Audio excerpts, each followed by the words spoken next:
Sustainability officer. Where did you come from? Basket John.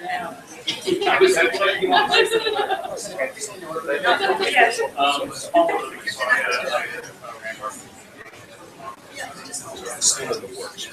Oh, great. Yeah, we have.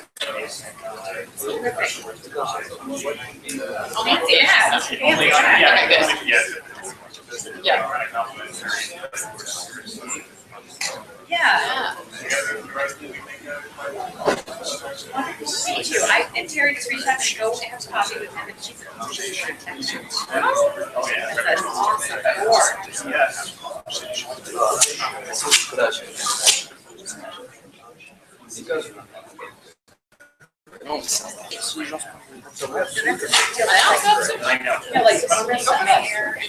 I mean, it's crazy good board. So I thought, holy smokes. So that's great. Yes. We're moving into where our river begins operations. January 1st. We did. We did. I'll be sad that we're close to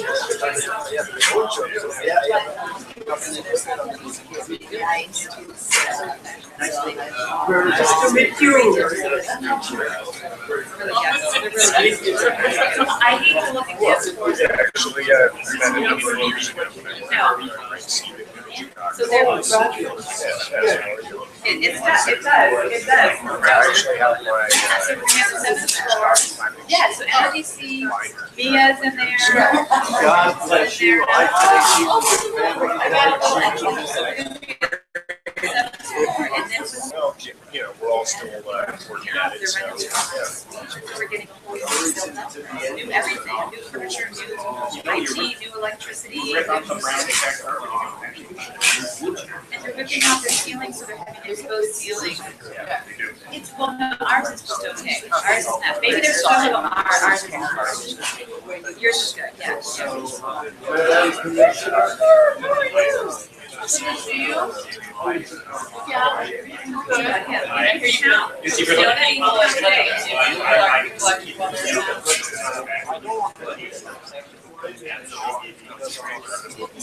All the scream, the emotion.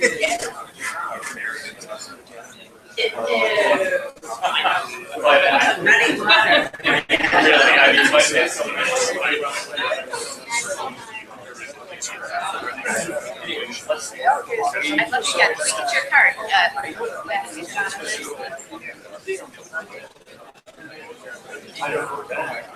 It's so good. And one of the attractions, honestly, for the town is that so we've been doing friends with Brett and Jerry. We used to live in the space. And they can use other things and always switch partners. And I love the fact that there was that space too, so we're that, which is great. So we're doing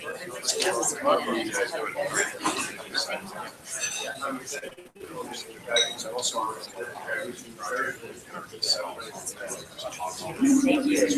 Oh, don't poke him in the eye.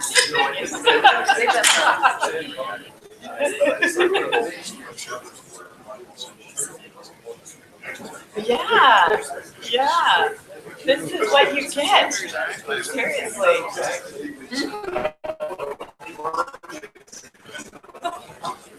Use your place either. You're doing okay in your space there too. Yeah, yeah. But this is incredible. I know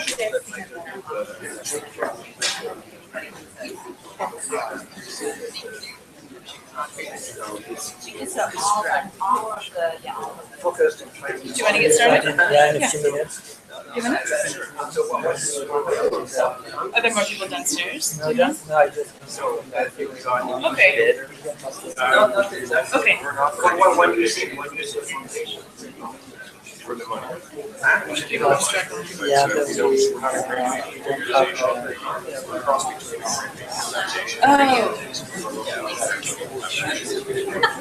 Okay. Okay, yeah. I'm down this way. I just like my left. Thank you. look down. Yeah, pretty awesome. Yeah. Flexible. Okay, sorry? That's good, yeah. Yeah. Yeah. I think we're gonna get started in a minute or two, if you wanna take a seat. It really validates that vision that we have.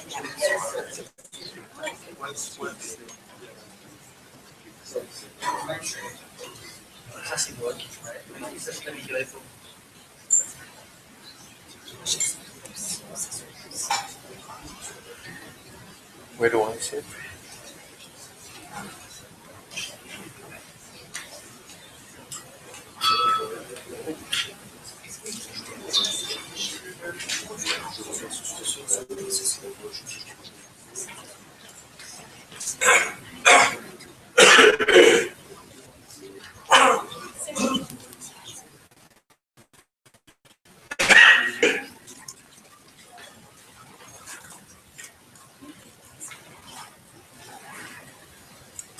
Hello and welcome to Back to Chicago. This is the French and American Climate Talks, Positive Change and Agenda Towards Climate Change. I'm Marissa Martin, an attorney here at Baker&McKenzie, and we're delighted to have you all here with our co-hosts, University of Chicago and the French Consulate.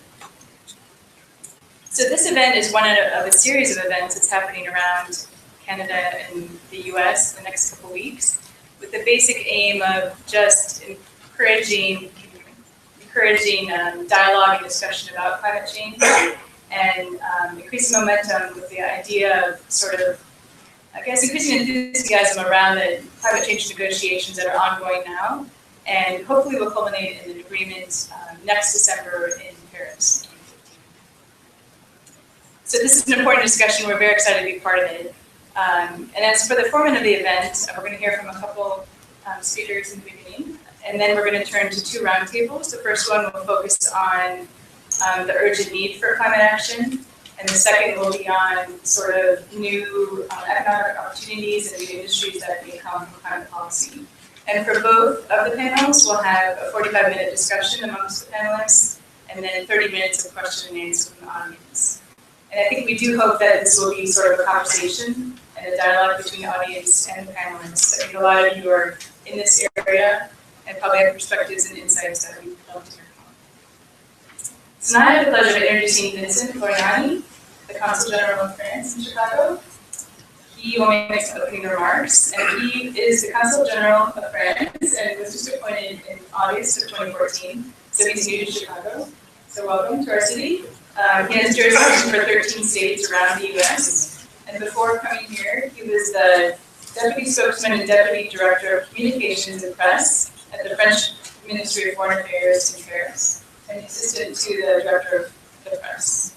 He's also had a position in Abu Dhabi, the French Embassy. He was the Deputy Head of Mission there, and he served as the Head of Press and Communications at the French Embassy in London, and the first Secretary of the Permanent Mission of France to the UN in New York. So please join me in welcoming.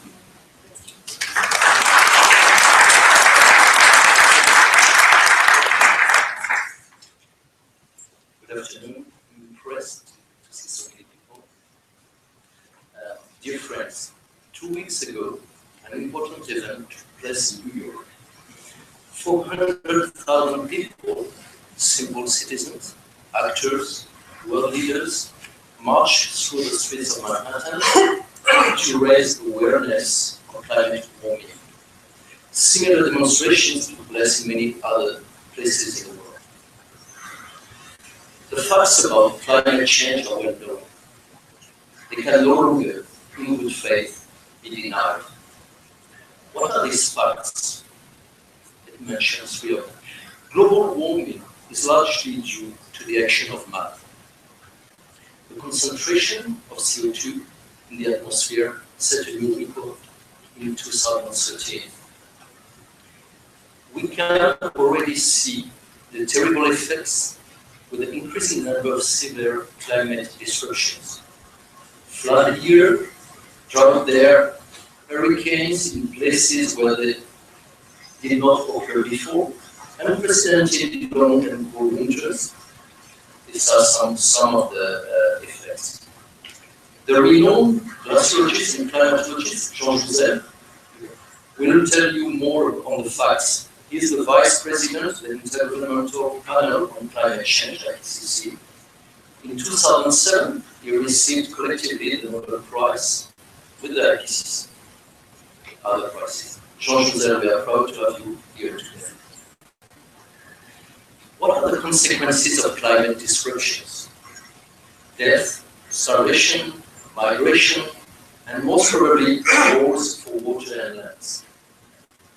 Some low-lying islands are already threatened by ocean rise. Climate disruptions are a threat to peace and security. That's why the UN Summit discussed that 10 years ago. So this is the background of our discussion today, our meeting today. Faced with these challenges, France is acting, aware of our international responsibilities. We are working in 3 main directions. I would like to highlight them with you to launch our discussion. First, we want to make sure the international community acts swiftly and collectively to address these challenges. A few years back, referring to climate change, French President Chirac said at the UN, "Our house is on fire, we need to act." UN Secretary General Baker&McKenzie added last month, "There is no plan B because there is no planet B." At the global level, after the UN summit, 2 world events are coming. First, in Lima, Peru, in December, and then in Paris at 15. The Paris conference will build on the New York and Lima summits. It is an opportunity to reach a global and ambitious climate agreement, legally binding, that should lead us towards a net zero carbon future. Good news is coming from the main producers of carbon dioxide. In the US, the awareness is rising and the administration is committed to act. In China, the authorities are concerned with pollution and are taking measures. In India, Prime Minister Modi is also willing to act. Ms. Lalonde, former French Minister for the Environment, thank you for coming from France for the president. You held and still hold several positions to help foster international agreements on climate and environment. We have also with us Eric Posner, Professor of Law. Thank you for your presence. You will tell us more about climate change justice. In Europe and in France, we have taken and implemented measures to reduce greenhouse gas. Right now, the French Parliament is debating a law to build a clean energy transition in France. The objectives that our government is pursuing are in particular reducing our greenhouse emissions by 40% by 2030, reducing by 50% our final energy consumption by 2050, increasing the share of renewables by 32% in 2030. France is also helping most vulnerable countries in New York a few days back. French President François Hollande announced a contribution of $1 billion to the Green Fund. My second message is that fighting climate change must involve all stakeholders, not only government officials. For the Paris Summit in 2015, we are already working with cities or regional authorities, with NGOs, with private companies. They are instrumental to achieve our goals. There is good news coming from them as well. When I talk to CEOs in the private sector or to city or state officials, they tell me about their concern for the environment and their efforts to limit their carbon footprint. We would like the Paris Summit to share solutions rather than sharing the burden. I would like to thank Karen Winger for her presence. She will tell us more about the city's effort in that regard. Mayor Ram Emanuel has said he wants to make Chicago the greenest city in the world and has published a plan to that effect. Sandy Carter, community organizer, knows a lot about community-driven campaigns. Thank you for being with us. Raising awareness is the present date of these Franco-American Climate Talks. These talks are scheduled in 7 cities throughout the United States and Canada. They involve leading scientists, NGO representatives, politicians, journalists, and entrepreneurs. Several other exchanges like the one we have today will follow. We hope to have another edition next year in Chicago. Third and last message, combating climate change should be seen as it is, a great opportunity, not a constraint. I would like to thank Richard Sandor for his presence. It is a great honor, sir, to have you here. Mr. Sandor will tell us more about the economy of carbon and much more. Emilie Aberola, an economist from France, is also with us. Merci.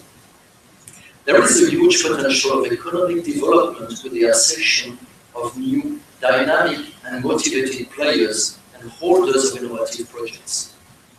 There is a huge potential of economic development with the emergence of new industries and new markets. Bart Shelton, many thanks also for your presence. You know a lot about energy and environmental markets. Emile Francis, CEO of Clean Energy Trust, we are also glad to have you here to speak on these topics. I would like to conclude first by highlighting moral obligation. We have the responsibility to provide future generations an environment in which human development takes place in accordance with the capacity of our planet. To finish, I would like to thank all our partners for this conference. Institut Français Paris, the University of Chicago, and last but not least, Baker&McKenzie and their staff for the generous hospitality and their support in the organization of this marvelous evening, with this marvelous weather. Richard Sainz, Sherida Jenkins, and Roel Rhodes have been of a precious help. Thank you very much, and I want to continue to work with you. Thank you all also for the two moderators for the roundtables. Brad Crick is the Director of Communication for the US Department of Energy. So, here. And Mansa Martin, attorney in Baker&McKenzie, climate change and environmental practice. Merci beaucoup, thank you for your attention.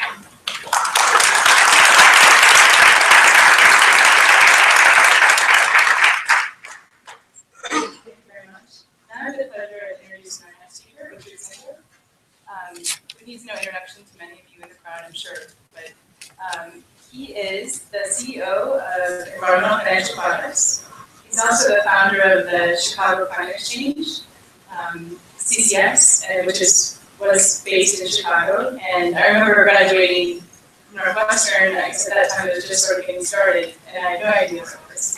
And nowadays, you can't talk about climate policy without discussing CCX and carbon markets. So that was sort of the first exchange to facilitate trading in greenhouse gases. He's also the Aaron Director Lecturer in Law and Economics at the University of Chicago Law School and Distinguished Professor of Environmental Finance at Beacon University. He's received many honors, including being recognized as the father of financial futures by the City of Chicago.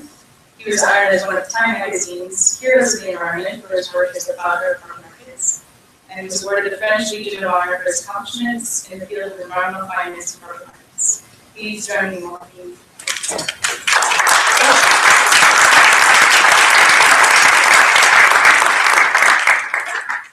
Thank you for that kind introduction. It doesn't get any better than standing here in partnership with the University of Chicago, with the French government, and a law firm that's taken a leadership position on climate change. It's not only a pleasure to be here, but to see so many friends in the audience. Karen, Amy, Commissioner Chilton, a long-time friend and supporter, Eric Posner, and colleague at the University of Chicago.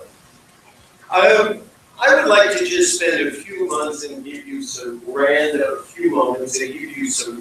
thoughts. And I think there's a slide I might put up, but in the Wall Street Journal, a recent article, that isn't the one, I think there's one other, a recent article was entitled, "Whatever Happened to Climate Change?" And it was a full page of factoids saying there is no problem, nothing's gone wrong, the UN has rescinded its strong statement, and it takes anecdotal evidence from many publications and poses a very, very exacting and pointed argument against the fact that climate change exists or is man-made. And the problem is not with the arguments that the writer is making. The problem, I believe, is the question that he's asking. We have entered into a false question and answer by saying, climate deniers here, scientists here, and in fact, they take polar views of certainty. The question I think facing the academics in the audience, the government representatives, are not a question of does it exist or doesn't exist. It is a question of probabilities, of costs and benefits, and what the impacts are of doing nothing. If the science is 80% right, or 90, or 95, or 50, we can't sustain $200 billion hurricanes, catastrophes, losses of life. And the problem arises because we don't have much or enough theory that includes both climate models and economic models. Climate scientists speak often of public policy, economists often speak of science, and instead of speaking from a joint model which says decision-making under uncertainty and with limited information is the way to approach the problem. The same way that you would buy insurance against catastrophic occurrence, climate policy should be viewed as insurance for the planet and multi-generational. And that's the argument I would like to make. Excuse me. The joint effort by economists and scientists can result in a framework that will allow both to speak jointly and referencing other material as opposed to speaking strictly as a scientist or strictly as an economist. Having said all of that and all of the vitriolic arguments on both sides of the fence, particularly here in the United States, I am extraordinarily optimistic about where we stand. We nominally in the United States have no policy at the federal level, but we do have stirrings about new rules and regs that will cover power plants. We are a federal republic, and bottom-up efforts, whether they are from the city of Chicago, the Regional Greenhouse Gas Initiative in the Northeast, or California, the 8th biggest country in the world, this counts. And if we take a look at the map further, there are 7 separate exchanges in China. 7. 5 cities, 2 provinces. They cover, say, 700 to 800 million tons of carbon, bigger than the German economy. This is a pilot program. Shenzhen, and please, I always felt that the truth lied in the second part of the newspaper, in the next to the last page. And if you read the fine print, there's only one place where the RMB is fully convertible into dollars, and that is in trading carbon in Shenzhen. Make no mistake, this is a signal. It is saying something. It is not likely that the Chinese would remove it for oil, for gold, for anything else, but we now have the ability of foreigners to convert currency to trade in Shenzhen. We shouldn't forget that.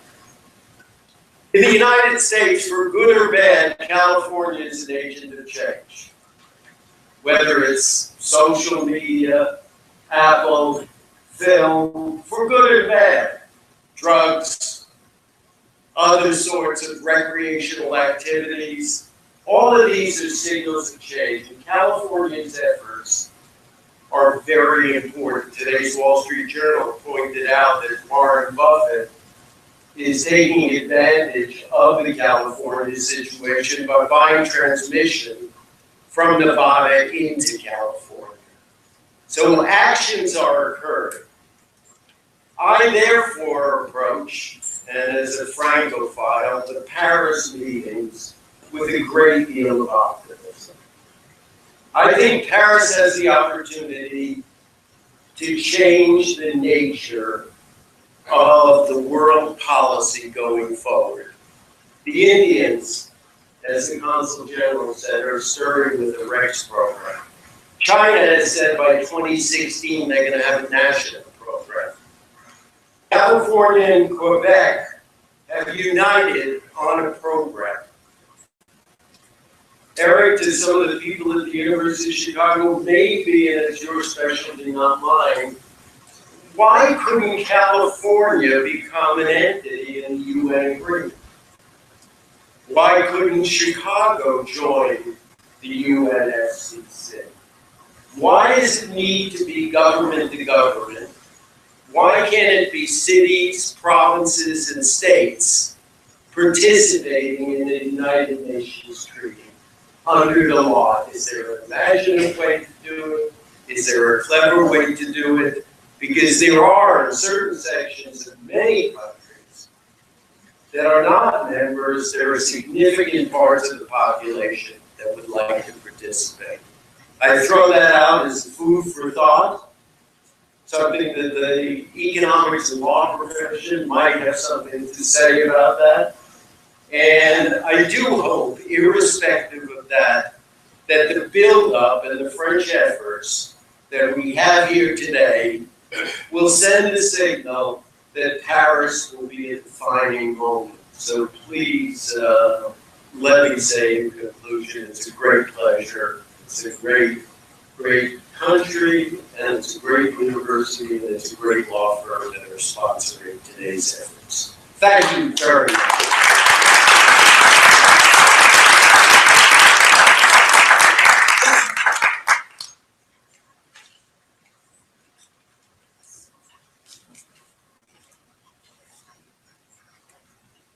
Thank you very much. Now we'll assemble the panelists for the first roundtable. And I think there's a little video that will show. Our planet is vast. It's difficult to comprehend the scale. It's difficult, too, to comprehend the scale of humanity and the vast changes we've wrought in a lifetime. Population, production, and consumption have grown exponentially. Roads, railways, airlines, shipping routes, the digital revolution. We've created a globally interconnected society. Evidence is mounting. We've entered the Anthropocene. Humanity is altering Earth's life support system. Carbon dioxide emissions are accelerating. Greenhouse gas levels are unprecedented in human history. The climate system is changing rapidly. The Intergovernmental Panel on Climate Change assesses the risks and options for societies. Its latest report states it is extremely likely humans are the dominant cause of warming in the past 60 years. Without deep emissions cuts, it is likely Earth will cross the target of 2 degrees Celsius above pre-industrial levels, the target set by international policy. This could happen as early as 2050.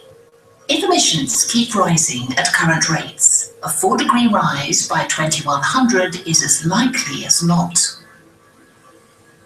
It's very likely heat waves will occur more often and last longer.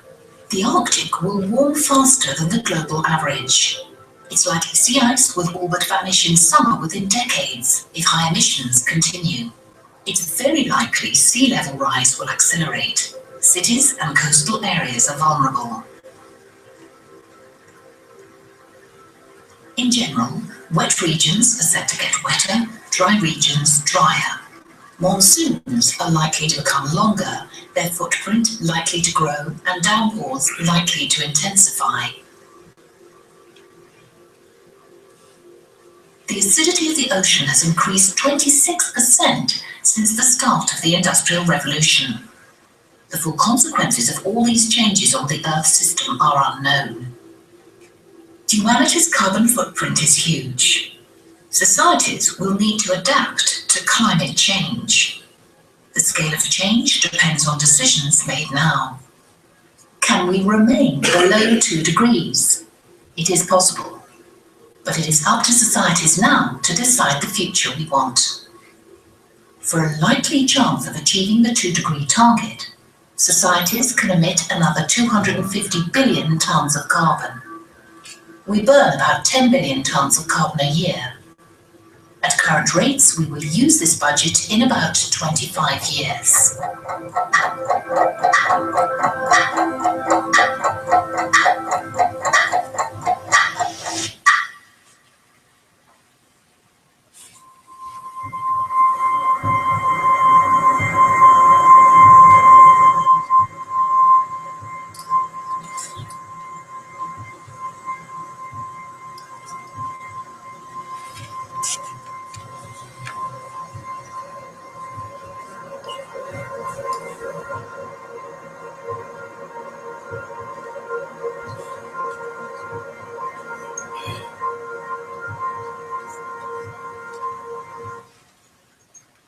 Never good to follow very interesting videos like that.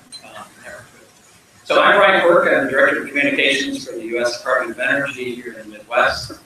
I'm honored to be your moderator. Let me first start by saying, on behalf of the people of Chicago, in fact, on behalf of the people of the United States, I'd like to thank the people of France, Baker&McKenzie, and the University of Chicago for sponsoring such an important discussion. The purpose of this conference is to mobilize French, American, and Canadian public opinion on the issues of climate change and to reinforce the dialogue between experts from these countries. When I first looked at this agenda, I said to myself, why aren't we hearing from some of the experts who think climate change is not man-made? I said, well, it's going to be kind of boring discussion. And I said to myself, well, these people are scientists, they're rational, they have actually educated themselves.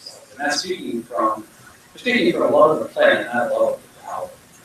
And so, based on that, I said we were past the question of whether or not this is man-made. We now need to develop an answer to the question. What are we going to do? To answer that question again and anymore, we have set aside 45 minutes for our panelists to discuss the topic among themselves, followed by 30 minutes of questions from the floor. At the appropriate time, we would ask you to raise your hand and recognize you, and we will take questions. I will give a brief introduction of each of the panelists. Their full bios can be found in the program.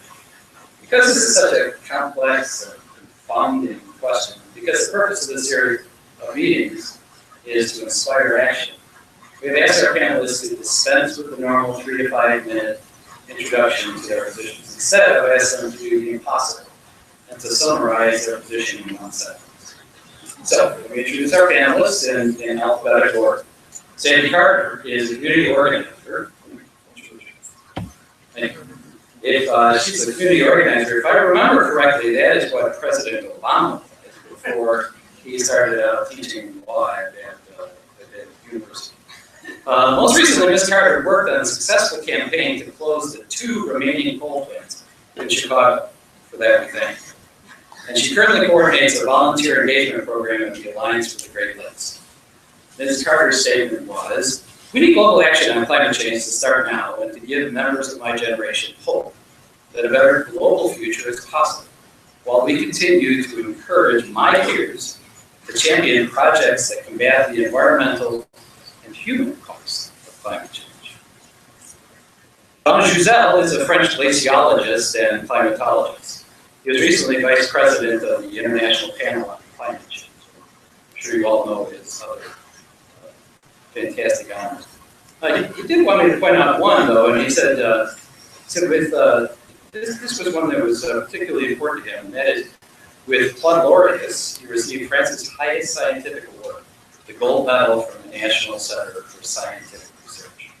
He's an authority on major climatic shifts based on his analysis of Antarctica and Greenland ice. Mr. Jouzel said, as scientists, we have a clear view of the Paris 2015 conference objectives and of the crucial need of an agreement involving all countries around the world. Bryce Lalonde. Bryce Lalonde is a special advisor on sustainable development on the UN Global Compact. Prior to this, Mr. Lalonde was executive coordinator for the Rio Plus 20 conference, and before that, he was French ambassador for climate change negotiations. Really, immediately off the cuff, about 10 minutes ago, Mr. Lalonde said, his one statement is this: can humanity unite itself against the common threat? Good. Eric Posner is Kirkland and Ellis Distinguished Service Professor of Law at the Law School of the University of Chicago. His current research interests are international law and constitutional law. Several of his books and articles focus on environment and climate change, such as climate change justice and climate regulation and limits of cost-benefit analysis. Mr. Posner said, a climate treaty is urgently needed, but negotiations have been hampered by unrealistic ethical arguments based on distributive and corrective justice, that rich countries should bear most of the burden of climate mitigation. Our fifth panelist is Karen White. Karen has served as Chief Sustainability Officer for the City of Chicago since 2011. She works to guide the city's sustainability strategy and implementation by bringing innovative and practical solutions throughout the work of the city. Ms. White said addressing climate change is critical to supporting the livability and competitiveness of our city. In Chicago, we have taken direct action to improve sustainability, moving our power away from coal, accelerating energy efficiency, and fortifying public transit. As I indicated, I've asked them to dispense with their 3 to 5 minute statements, so I'm going to take my sort of prerogative as a moderator to begin the discussion by asking a question. And I'm going to start with with this question, and then each of the panelists also do a comment. If the heads of state of China, India, and the United States were sitting there in the third row, what would you say? John. Okay, thank you, Brian. Thank you to the organizer of this nice afternoon. So, I would say that I fully adhere to the objective of keeping our climate in the long term below 2 degrees. There are many reasons. We can explain simply what is going on if we go towards 4 degrees. All indicators are right in the right. And so the message was clear in this short movie. If we want to keep below 2 degrees C, we have only to emit, so our unit will be 1 billion of tons of carbon, 2050 or 3,000 billion tons of carbon. So this represents 20% of easily accessible reserves. And the message is clear. We cannot use all our fossil fuel if we want to keep below 2 degrees. This is really a message from IPCC. So when we look at the 3 countries you cite, 27% for China, 13% or 14% for US, 8% for India, we had 10% for Europe, so we are at 60%, not far from CO2 emission. So the message for these nations, for these countries is clear. We have a clear message that if we want to go towards, to keep below 2 degrees C, the only way is to move together, obviously, and to move with ambition in terms of deploying development based on, which is no longer based on fossil fuel. This is a clear message. And I think it's possible. And I think the success of, as I wrote in the short sentence, the success of Paris is really possible if such countries as China, US, and India adhere to the objective, and the objective is clearly defined by economists too. It would be necessary to divide emission by 2 or 3, or even 3 between now and 2050, and these countries should do their share in this effort. And again, it's possible we have probably ample time to discuss, but go together in an agreement and do it now, because even if we do nothing between now and 2020, it may be too late to keep our climate below 2 degrees in the long term. Thank you. We turn to Dr. Cody. Same question. Same question. Yes, sir. Let's see. Okay, so same question. What would I advise the heads of state of India, China, and the United States? Yes, sir. Those were the three. So I would advise that they get together with the European Union, and then the four of them should go to a back room somewhere and hammer out a treaty. And this may not sound controversial, but it in fact is, because that would mean excluding the other 190, well, I guess 180 countries. And the reason that's important is that it's extremely difficult to negotiate a treaty when you have 195 different entities, all of which under international law have the right to object or consent. I think what has to happen is that the countries with the largest economies have to make an agreement among themselves, in that way show that they're serious to the rest of the world, and then they have to say to the rest of the world, you have to join us. Now, the problem so far has been that the rest of the world has been making very persuasive moral arguments about how the burdens of the climate treaty should be distributed. And these arguments are extremely persuasive, but they have a problem, which is that they're not realistic. They'll never be accepted by the wealthy countries. So among other things, poor countries argue that a climate treaty, a fair climate treaty, should be one where the burdens are mainly carried by the rich countries, and the poor countries should receive subsidies. And the reason is that they're poor and they need help, and they're less able to take measures to accommodate rising sea levels and other harms caused by climate change. Another argument they make is that we're newcomers to the world economy. The rich countries, particularly European countries and the United States, have been emitting greenhouse gases in large quantities for more than a century. So under the principle that the polluter should pay, the rich countries, the large polluters, should bear most of the burden of the climate treaty. And another argument they make, which is also very persuasive from an ethical standpoint, is that at a minimum there should be some kind of principle of equality, that the burden should be perhaps shared on a per capita basis. But because in the rich world per capita emissions are much higher than in poor countries, that would mean that the rich countries would have to make a transfer of some large amount of money to the poor countries. Thank you. Oh, sorry, almost done. I take that as a strong signal, but let me, in one more sentence, the problem with these arguments is that the rich countries will not accept them. They're simply politically infeasible. Okay. So just one quick comment on that. I don't know if you all recognize it, but that first strategy that he had, let's all gather the big guys in the back room and we'll all go work out a deal. It's a very Chicago statement. Very, very Chicago style. Were you going to smoke cigars there as well? Or? No. So speaking of Chicago, let me turn to Karen. Same question. Same question. Well, first of all, while my fellow panelists were answering the question, if the three heads of state were here, I would have pulled out my phone and made a call that perhaps the mayor should be here.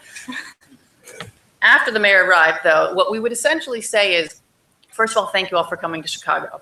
And that in Chicago, we think you'll find the vision, the collaboration, and the actual on-the-ground work to demonstrate the kinds of solutions that we all need. And that the world is increasingly becoming urban, and that cities, therefore, are going to be the sources of many, many of the solutions. And we see that day to day. We know we can make the lives of our residents better by addressing climate change. We know that there are changes coming in our weather and that our residents feel them.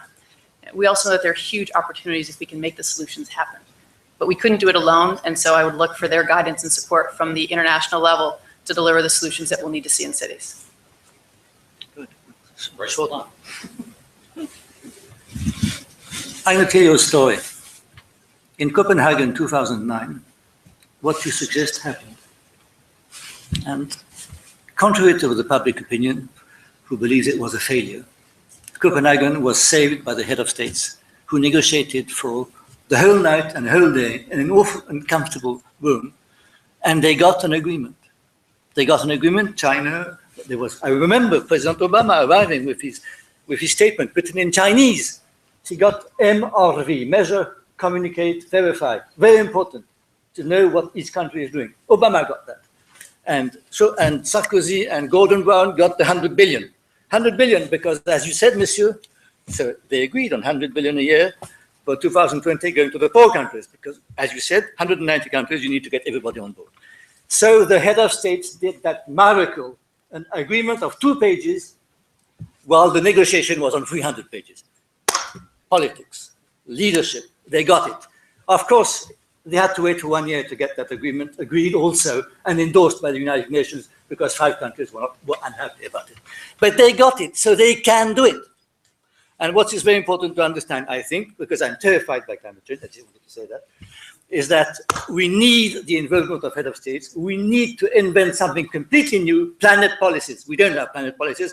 We have a union of sovereign states, the United Nations.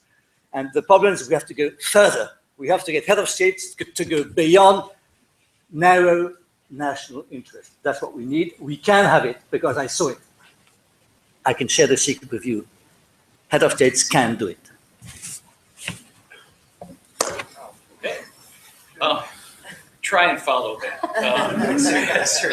Sadie Carter, from a grassroots perspective. I'll do my best to follow that. So thank you again for putting this together and inviting me to speak on a little bit, hopefully a different perspective. And I also want to share a story with you all. So a couple of years ago, there was a proposal in my hometown from the east coast of Maryland to turn a natural gas import facility into a natural gas export facility and to take fracked natural gas from the Marcellus Shale in Maryland and Pennsylvania and ship it out of a port that is a half mile from the home that I grew up in. Now, I would like to say that this story has a very happy ending, but it does not. As of last week, FERC announced that they will continue to approve the plans to turn this import facility into an export facility and an extremely dense residential population with very limited security measures and massive concerns about terrorism threats and concerns about global warming and concerns about no evacuation plan. And I tell you this story because it represents business as usual. Our governments continue to act like we can have projects like this. We continue to act like nothing's changed, and that's not true. I'm 22 years old, and in my lifetime, I have already seen the effects of climate change. And it is my generation and my peers who will continue to suffer from this. I wake up every day and I'm terrified. And my friends are terrified, and my peers are terrified. And so what I would ask those 3 heads of state is that they do something right now, and they can start by not acting like our energy sector can continue in this way. It should be hard, it should be impossible for the fossil fuel industry to continue to build new plants. And it should be easy for our renewable energy sector and our public transportation sector to grow. And it should be easy for individuals to choose to opt into those measures. And so that's what I would ask them. Thank you.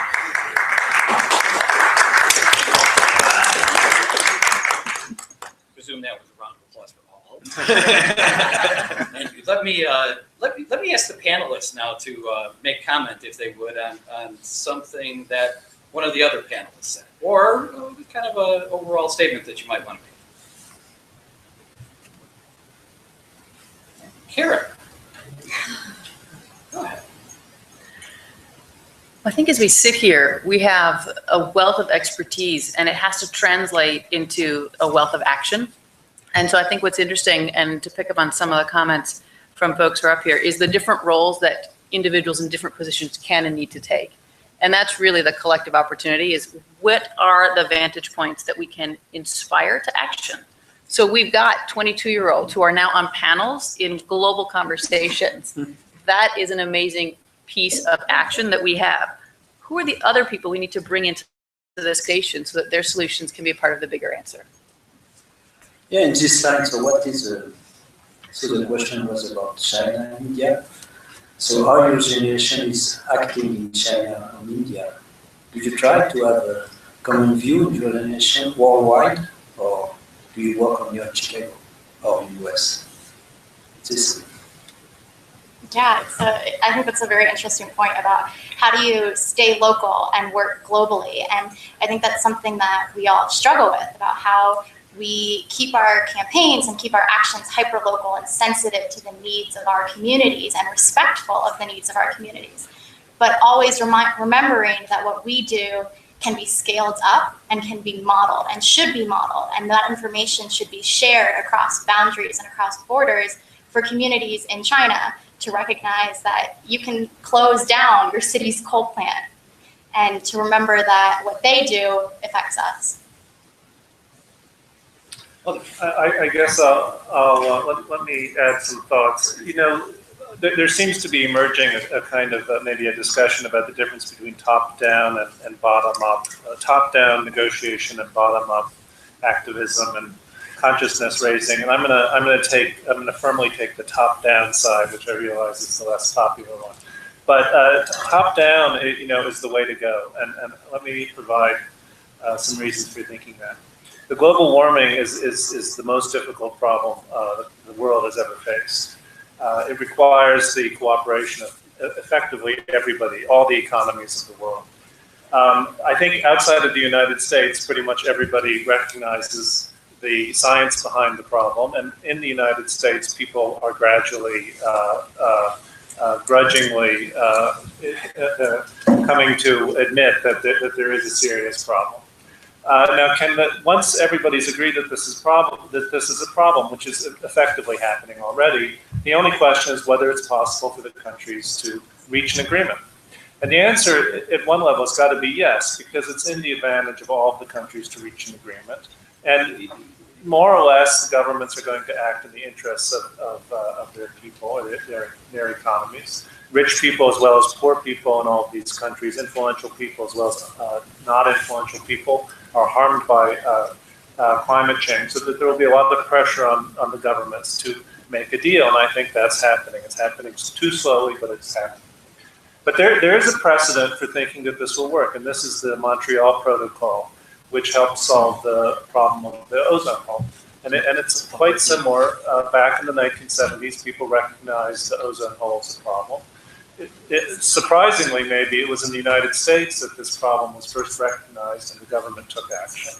The government persuaded Europe and other countries in Europe and other countries to reach an agreement, and the agreement's been successful. The agreement limited emissions of chlorofluorocarbons, which is the substance which mainly causes the ozone hole, and it's been in place for several decades, and the ozone hole has gotten smaller.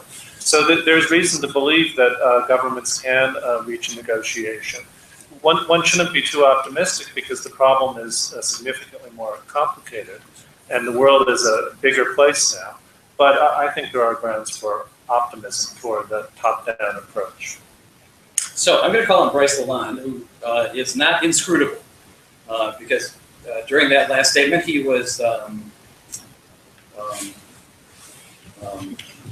uncomfortable. Oh. Uncomfortable. So do you have a comment on it? I would like to quote Mr. Yamani, who was the leader of OPEC in 1973. He said that beautiful sentence. He said, "The Stone Age did not end by lack of stones." I thought that was a very smart one. And I think it applies to fossil fuels. The fossil fuel era will end not because we are lacking of fossil fuels, but because we're going to find better. And that better is the new regime, which is starting everywhere. And I think Richard Sandor, he's got it right. Business and local governments are becoming a main actor in our negotiations. It's increasing, business is investing, finance is investing in new sources of energy. We are even starting to recycle CO2 and to transform it into a fuel. Lots of incredible things are starting. And business is doing that also, not all, but it's also international because they want to live in 30 years. Aviation, when you build an airplane, it's going to be there for 30 years. What is going to happen in 30 years?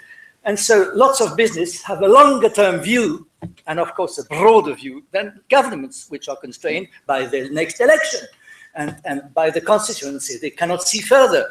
So the role of business is getting more and more important, and local governments as a sort of a Ligue Hanséatique, how would you call that? A sort of an alliance of local governments is starting. Of course, it's not in the legal frame. That is complicated. So your top-down approach must be complemented by the by the initiatives which are bubbling everywhere, and which we must try to find a way to encapsulate in the agreement. That's why MRV, measuring, reporting, verifying, is so important, because it means that each country can start something on energy efficiency, on renewables, on forest, on cooling agents, and say what they're going to do, and everybody can verify and see what's happening. So yes, we're going to get an agreement, probably. Now, is this agreement going to be strong enough to reverse the increase of greenhouse gases? Probably not before 10 years. That's the difficulty. Go faster, faster. But you had your Vice President Gore. He said, things are very slow to get started, but once they got started, it goes much faster than you would believe. So, I'm going to actually take a little poll. First thing is, if you would hold the microphone closer to your face, we're having difficulty in the microphone here. So I'm going to ask for a little poll. Who's from the private sector? Please, just raise your hand really quick. Who's from the private sector? So, mostly sort of academia, about 40% or so. So these are the people we need to speak to. They're one of our primary audiences to sort of further the position that we're discussing. Does anyone else have a burning comment on that? Let me actually sort of take that to a little bit of more detail. So Mr. Sanders said it's not just the government, as you indicated, it's not just the government that could do this. And I'm old enough to remember that in the 1950s and the 1960s in the United States, they had this thing called the military-industrial complex. And in about, let's see, right after President Obama got elected, the Wall Street Journal coined the term, the climate industrial complex. Climate industrial complex. So as I kind of look around, some people that I know are building nuclear reactors in Korea. The Chinese are saying, hey, we need the technology. It seems like there's plenty of opportunity to sort of get to mobilize the private sector and get them sort of acting on the things that motivate them, which is money. Or am I just wild-eyed optimist? Can I make a comment? I'm not from the private sector, but I work in something called the Global Compact, which is the interface between business and between the United Nations. And we were very surprised to see the growing interest and awareness in business and the growing, I would say, commitment in business. Business now, a lot of business say, we can do it, we have the solutions, but we need some governmental decisions. If governments go on subsidizing, that's very simple.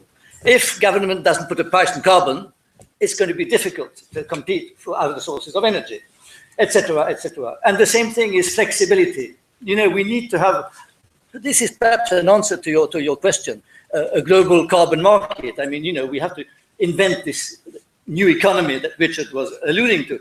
We have to have an economy as if nature matters, if the bumblebee still pollinates the fruits, if the forest still give water, and if the climate stays the same. If you don't have a price on carbon, you won't have it. And we need some sort of a general global carbon market by which companies and business can also invest in developing countries, and this would count for fulfilling the climate obligations. We have to find that sort of mechanism of solidarity, which everybody would be sort of a win-win solution. We have to invent that. Business can invent that because business is pragmatic, because they measure what they can do, and they can convince governments they can do it. We call on Jean Juzat. Same question. Yes, I think governments can do it, but we will discuss in the next talk of carbon tax. I think it's also in hands of people. I mean, when you look in France, for example, I don't know the figures for US, but half of our emissions are linked with domestic and what you do at home and transport. And so these are actions also for citizens. And I think also, obviously governments are important, but for the success of Paris, we need also to have citizens involved on this. Why I think Karen and our NGOs are very important. And I agree, maybe Greece is too optimistic, saying that we put only, I would say, Obama and a few people in the same room. But it's not so easy. I mean, you need also, you need private industry, obviously. You need innovation. And I think you need a lot of innovation. So I am a scientist myself, and I believe in innovation. You need innovation in renewable, in energy efficiency, energy storage. You know all this. And I think also, as told by Greece, that I mean, the only way to go ahead is to have renewable energy competitive with respect to fossil fuel. And I hope this will happen.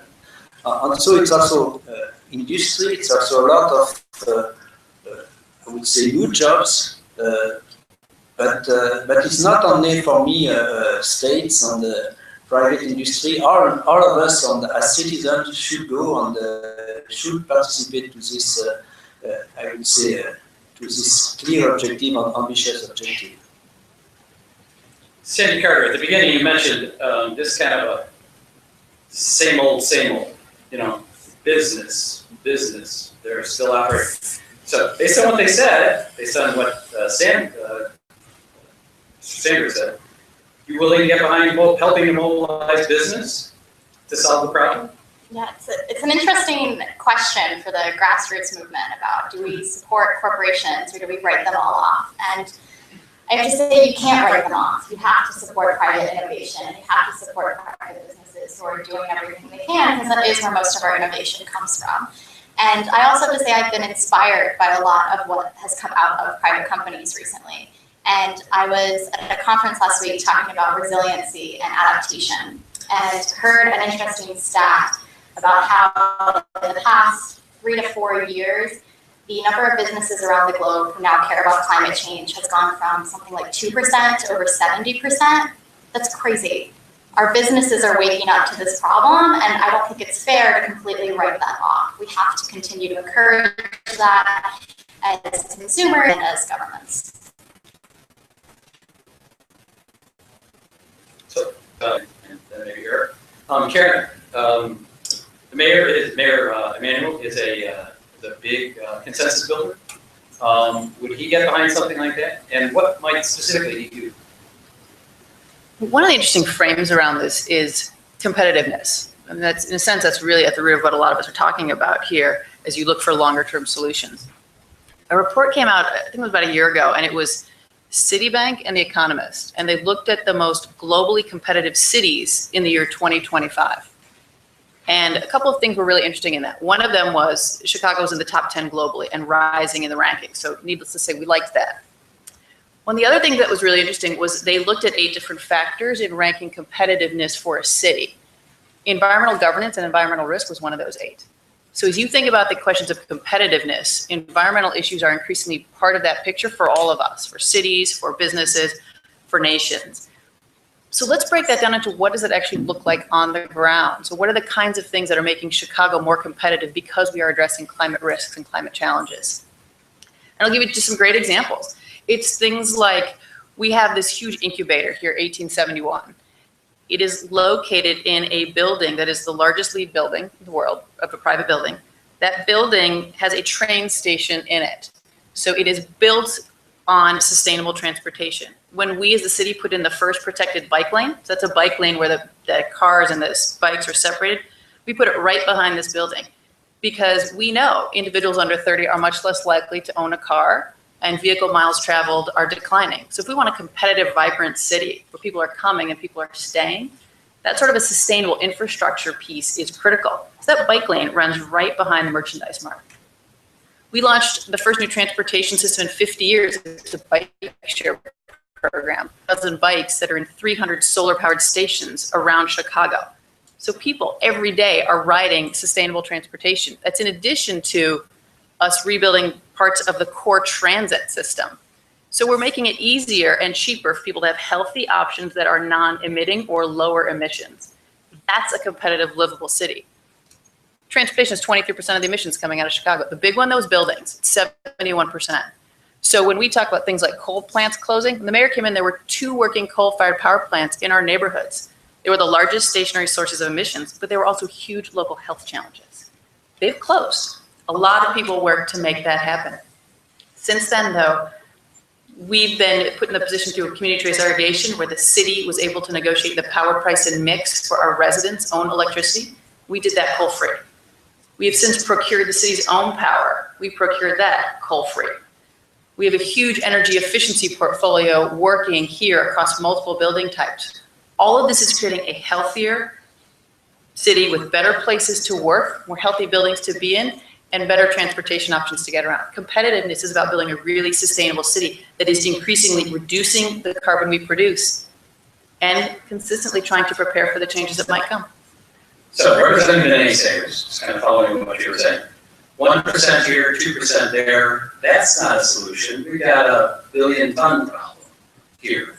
So 1% here, that's not a solution. 2%, we're not gonna pursue that. What would you say to that? And I'm going to ask Professor Closer the same question. Start with her. Well, if you look at the big picture, take for example Chicago. So we know we need to reduce 15.1 million metric tons, but it's on track for the original Kyoto goals, and then it goes beyond when you get to the 80% by 2050. It has to add up, but how do you get there? And how do you engage the different sectors in the pieces that they can control near term and long term to add up? The way you do that is by finding practical solutions people can get excited about and can be a part of. So we work with residents in great partnership with nonprofits and utilities here on the ground, making their homes more efficient. It's a more comfortable home. One room isn't hot when the other room is cold. At the same time, it's a local job to make your home more efficient. But big picture, that adds up. We actually have the most robust data set in a city on energy efficiency across the city. It goes down to the census block level. That allows all of us to have the data to target and know how we're going to add up those percents to get to the really big numbers that we need to get to together. So I didn't tell you the whole Montreal Protocol story. You might ask, why didn't business oppose a treaty that would eliminate chlorofluorocarbons? And the answer is that chlorofluorocarbons, somebody invented a substitute for chlorofluorocarbons. And that person was named DuPont. And so DuPont now had a patent on the substitute and was going to make a huge amount of money. So they, lent their support to the government, and the treaty went through. And the problem with climate change is that, chlorofluorocarbons are not a big deal, but the energy costs are a huge deal for all companies. And all companies have understood that their costs are going to go up in the short term from restrictions on emissions of greenhouse gases. That's simply a matter of logic and economics. That's why in the United States, the country I know best, businesses have opposed climate change legislation and regulation, except for those businesses which have figured out a way to produce substitutes, solar panels, wind farms, and the rest. And but that's a tiny minority of the relevant corporate interests. So that's why you can't depend on businesses. It's just not in their interest. The beneficiaries of climate mitigation are going to be, let's say in the next 20, 30 years, are going to be the Maldives, people living in India, people living in Africa. These are not people who American businesses make money off of. It just doesn't matter to them. The managers of these businesses believe that they have a duty to maximize the value to their shareholders. Their shareholders are, just people all over the world who want their returns to be maximized.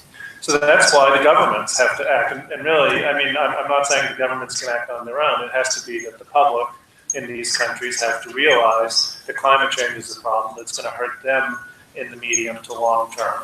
And then they put pressure on the governments. And the reason why businesses have been doing so much is that businesses have realized that the governments are finally getting serious, and they expect laws and regulations to come into place that are going to increase the costs of energy for them. And so businesses are figuring out ways to reduce their energy costs, and other businesses are coming into existence to find cheap substitutes. That's the way things work. But to get to your point, a treaty really is essential. There is no way around it. Grassroots activism and that sort of thing is helpful only to the extent that it causes political leaders to support a climate treaty. So, Sandy mentioned, yeah, your grassroots people are willing to get behind, business. Karen said, we need to find activities that people get excited about. Mr. Sandor said, we need some insurance for the planet. We need to have a polite discussion, is what he said. I'm wondering, when do we turn from polite discussion to impolite discussion? What action, and I'll just sort of use that as a background, that's it. What specific action should be taken now to make Paris a success?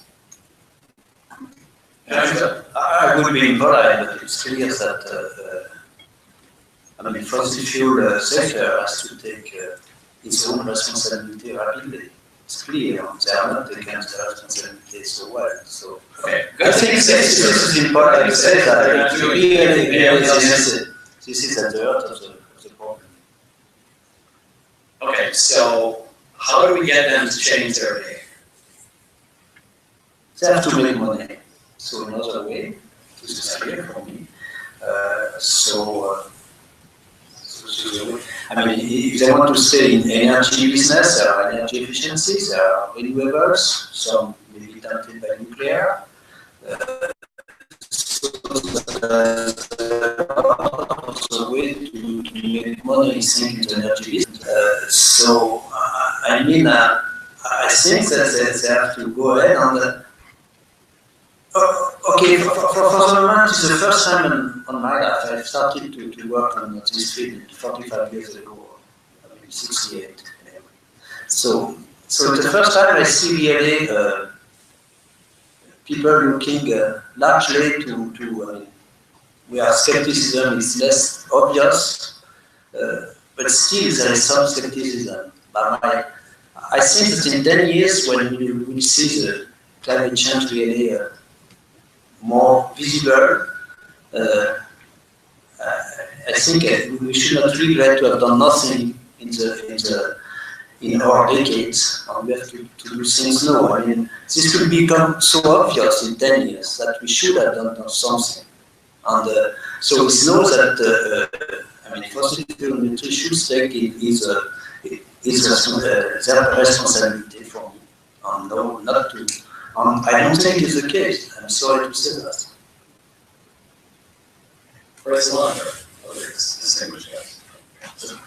There is something quite simple in the fossil fuel industry as a sort of a world strategy, and how can we help each other to get that right? It's to replace coal by gas. Natural gas is much cleaner, or much less dirty than coal. And the fossil fuel industry is working on that. Oil companies, which are also gas companies, are trying to convince coal countries to go gas.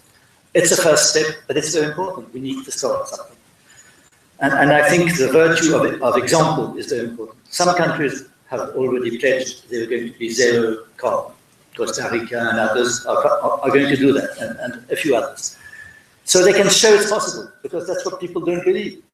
How can we go without fossil fuels? Is that possible? Yes, it's possible. Look at this country, etc.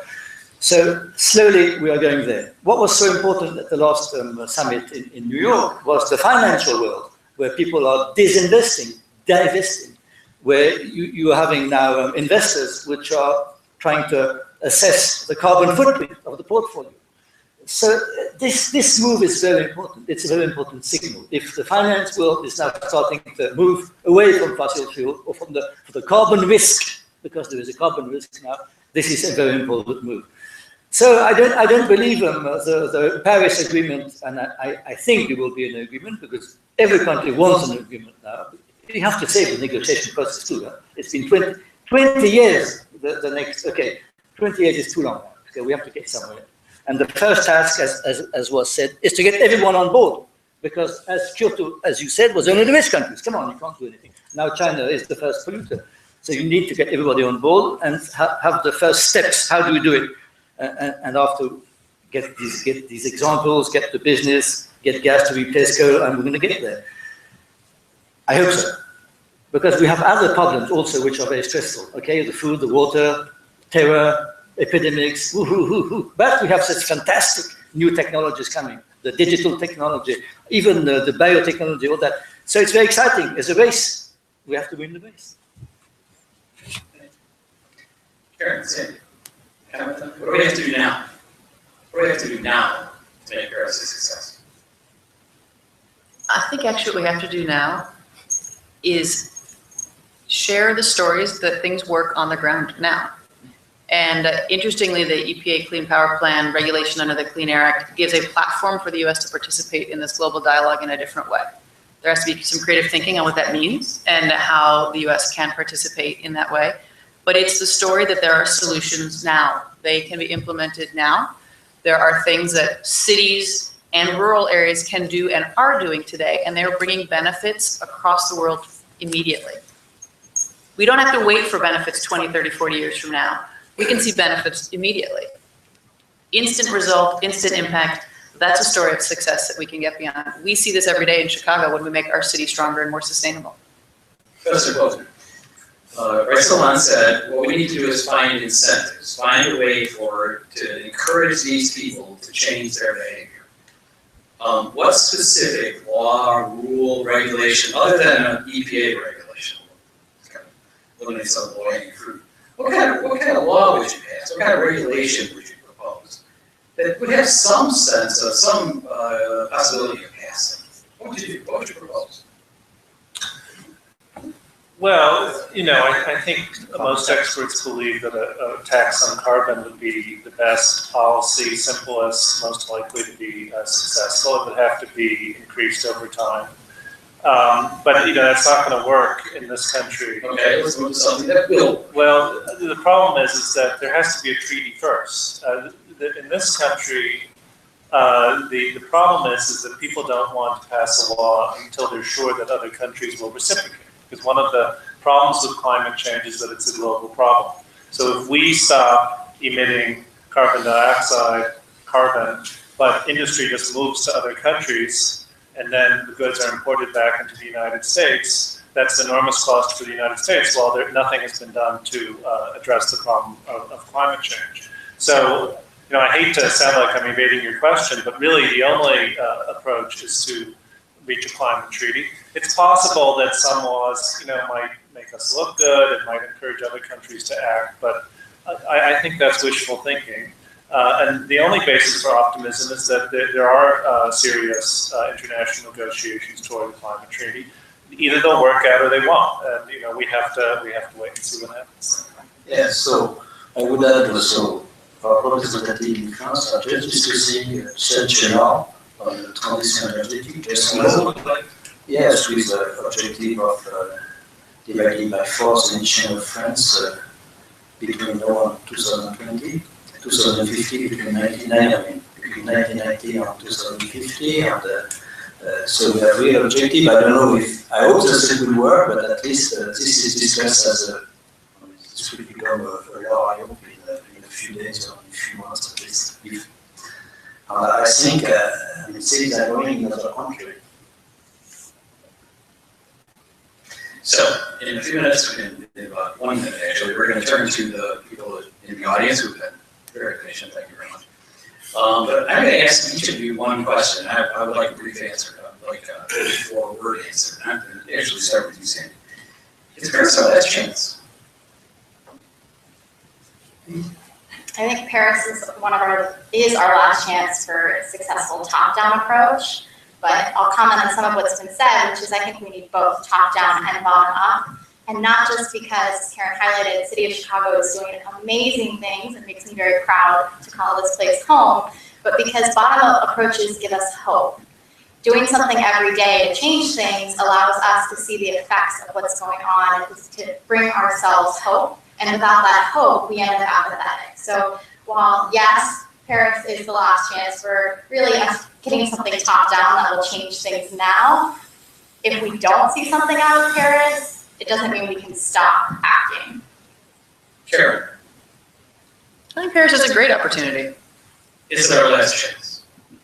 There's never a last chance. You've got technologies that are still being developed. You've got great people across the world who are not going to give up on this one. And you've got solutions that we all don't even know about. But we got a lot we know now we could make happen through Paris. There's a lot we're going to make do in the interim getting to Paris. And we look forward to a lot of solutions on the ground here and elsewhere. Thanks. John. Yes, so it's really important to have ambitious agreement in Paris, and this should involve our countries, but first US, China, and Europe, and India. I mean, we should go ahead with this is very important to have an ambitious agreement in Paris. Okay, I'm sorry, but I'm going to pull right here on you and say, please don't slippery out of my question, okay? Is Paris our last chance? It's our last, probably, it's our last chance to stay below 2 degrees C. So it's clearly explained, it's clearly concluded in the IPCC report that if we do nothing between now and 2020, even if we have an ambitious agreement after 2020, we will go towards 3 degrees C in the long term. This is clearly written. So it's not our last chance, but for keeping below 2 degrees C in the long term, at some point is our last chance. Apologize for my previous. Bryce the line. I can't say something different from Jean. We are good friends. Professor. No, it's not our last chance. Because? Because we can have an agreement in 2016 if we don't have one in 2015. This is true. I Thank you very much all. You're not quite done. It is now time to turn to questions from you, those who have so patiently and so earnestly waited. By the way, I only noticed like 2 people in the UNFCCC process. Amazing. This is it's really fantastic. So I would ask, actually, we've identified all the people to sort of start the questioning. So let me ask you, Chairman. We'll get to you in a second. I got you, sir. Got you. Okay, thanks. I'd like to thank the panel for their comments and their actions. Very nice. I just wanted to point out that the Chicago area is blessed with a very high-tech set of institutions, 2 national laboratories, and a host of great universities. And so I was wondering if the panel could, keeping that in mind, comment on whether they think a high-technology solution, let's say fourth-generation reactors or fusion reactors, should be disfavored for local area involvement and bottom-up, types of investments. Yes. Yes, as you know, we are involved in France in fusion reactor, ITER, but it's, even if it works, it's maybe too late with respect to the discussion we have today. But it's important to have this high-tech development. So nuclear, for example, needs high-tech development, and we have a lot of problems to solve still in nuclear. I think also, you have to have development in solar panels, and so yes, research innovation are important in all of the fields dealing with energy efficiency, I think. Other comments on that question? 2 quick ones. One is, when you think about energy, we all know the best energy is the bit you don't use. And so energy efficiency is a huge solution that happens in every place that energy is used. So we can't overlook that. It's a great way to find the capacity that we need near term. And then the other is, there are pieces of research beyond that. For example, Argonne here has received $120 million from the federal government to look at energy storage. And that is a huge opportunity when we think about the intermittency issues with renewables and really scaling renewables as a power source. And also as we think about electrification of transportation. So there's an opportunity for all of us on the efficiency side. And then as we think about technologies to come, there are certain pieces that can accelerate broader parts of the economy as well. Praise the Lord, I saw your head nodding. Well, I completely agree with all what was said. I tried to hint a few minutes ago about something so exciting and beautiful and elegant, which is recycling CO2. And I saw myself, there was a mill in Iceland. So they take the CO2, they mix it with hydrogen coming from renewable, non-carbon, and they produce methanol, how do you say it in English? An alcohol, a fuel. So of course, you go against the entropy, but I mean exactly the same way as when you have oxide of iron and you transform that in steel. So it's possible. So just think the future. You can see a future of energy which is completely different if you can recycle CO2 and transform it in a fuel. It's completely different. Maybe we should not forget that energy is not only emitter. We have to think about other greenhouse gases, methane and nitrogen and so on. It does not come so much from energy. So we have to think about this, even if it's only 20% of emissions. The second question comes from a French physicist who recently moved to the United States. Well, I want to thank the panelists for an interesting discussion. I actually have a question when it comes to essentially investing or paying for mitigating the cost of climate change. The question is essentially where the investments are going to come from at the end of the day, because I mean we understand that essentially for private sector there's going to be need for incentives and things like this. So essentially, if there is a treaty between states and the investments are public investments, are the states essentially going to pay for this at times where their fiscal margin of actions are limited? At a time, for instance, where different administrations have other agenda than just climate change. One of which being also re-elected, essentially. And for instance, at the time where the budget of a country like France is probably going to be rejected by the European Union. So how do we reconcile that reality with the investments that are going to be needed in the future? So that's pretty much the discussion topic for our next panel. So meaning it's an excellent question. Thank you very much. I didn't mean to look at your question anyway. So I'm going to ask you, do you have brief responses to that, sir? Well, in the United States, the way it would work is that the treaty would be ratified, one hopes, and then legislation would be passed, and the legislation would be either a carbon tax or an emissions trading system, which would raise the cost of energy for everybody. So all these businesses, they would either have to, they have to spend more money on energy, and they might be able to invest in cheaper substitutes, or they might not. If they can't, then they go out of business. If they can, or prices go up, that's just what prices go up and people pay more for goods and services. It's very unlikely that the government will invest any more than it has in substitutes. The government already does invest in substitutes, but most of the action will be in the private sector. And the only issue really, I mean, the economy will grow at a slower rate as a result of the higher cost of energy.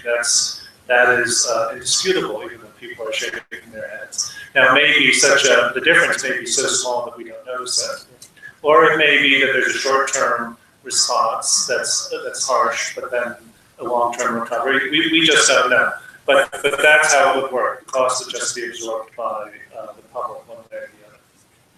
So just go to specific, yay, absolutely. The American Recovery and Reinvestment Act, people were talking a lot about the electric grid, and they were basically saying the government needs to do that. The government needs to do that. The government actually put in $4 billion. The cost of that is like $1,000 billion. So $4 billion, it really supports your price a lot. During the summit 2 weeks ago in New York, there were lots of interesting meetings, and I went to a meeting with Bank of America. Bank of America said, well, we have assessed the cost of, for instance, an initiative called Sustainable Energy for All. It's also changing the mix, having increasing efficiency and giving access to people who don't have energy. They said it's roughly 750 billion a year. But we've already got half of it in the Bank of Development, and we have invented something called the catalytic financing, which we would blend the public and the private. We've got already an incredible increase in the green bonds, so-called green bonds. We had only two years ago, and now we already have 7, etc. So it seemed very more optimistic than your own question. And just I wanted to say, a treaty in Paris? Probably not. Probably a political agreement. But if you have a treaty, it means you have to ratify it. And people believe that your Congress would not ratify anything. Ouch. Ouch. So you'll try to write for somebody in the room younger than Sandy Carter, and extra fun. Frederick, you, sir, are the next after that, and then you, sir.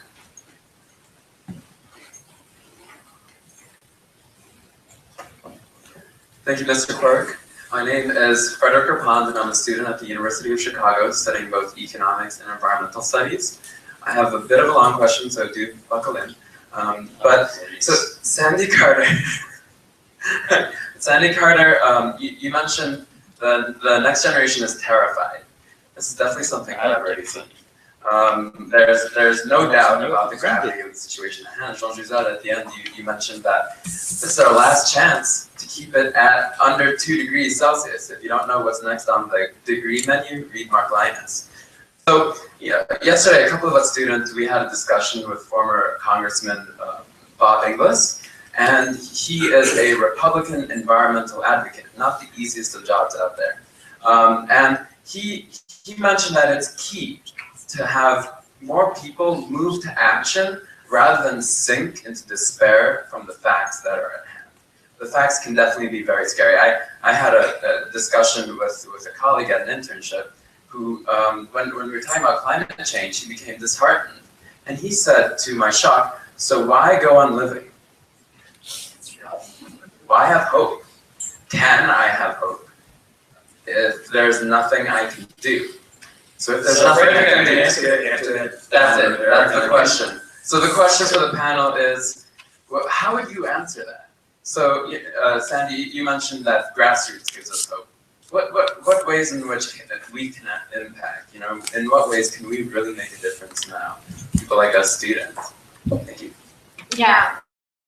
Thanks for that. And I'll say I have similar experiences. I have very close friends who ask me that exact same question about why can I have hope and why do you fight this when it's inevitable? And honestly, I've gotten asked, what's the point of life? No joke, I get asked that question because of climate change. And so I completely understand where you're coming from. And I guess what I would say is I have hope because I can't live in that despair and because I see things every day that give me hope. I worked on a campaign here in Chicago to close 2 coal plants. That's unbelievable that communities came together and managed to shut down 2 coal plants and now live healthier lives.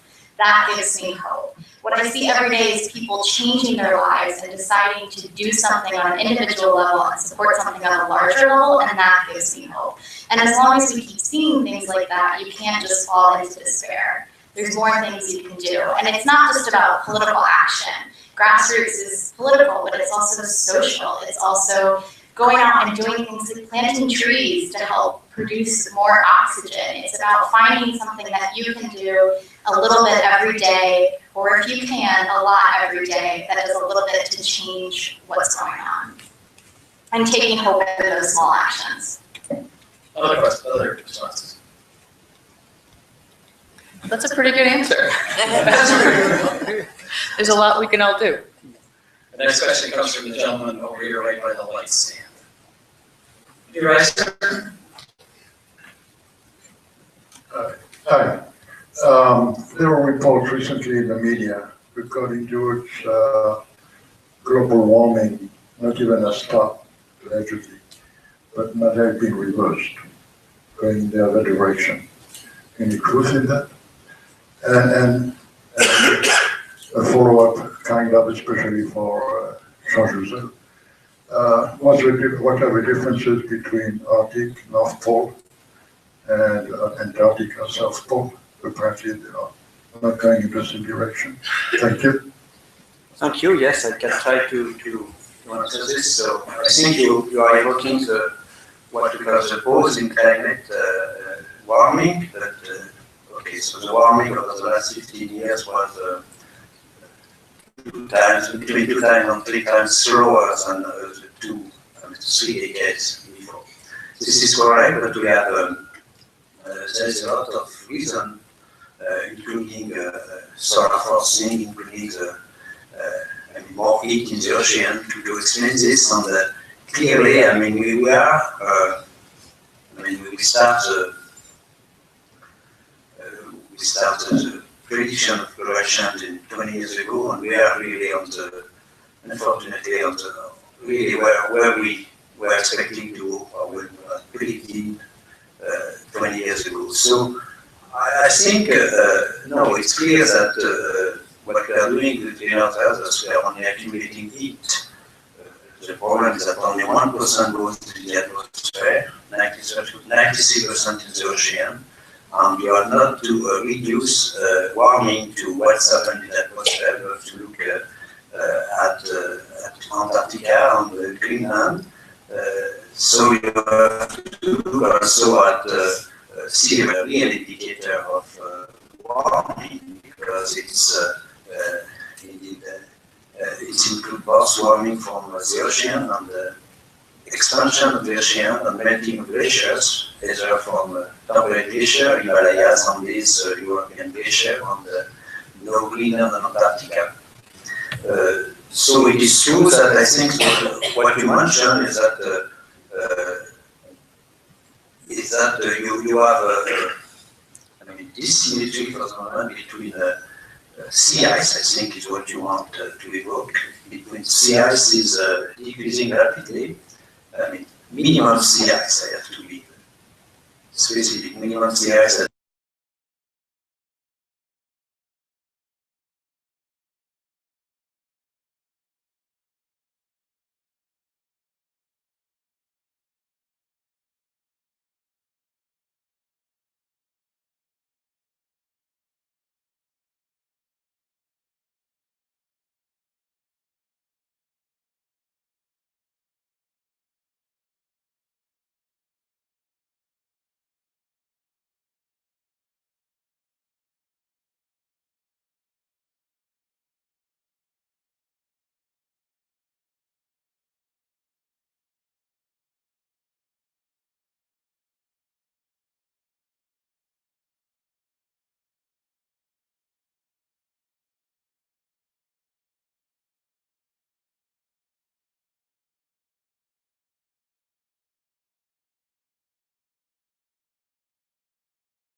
Because everybody knows that it is one of the cleanest energy, no CO2 emission.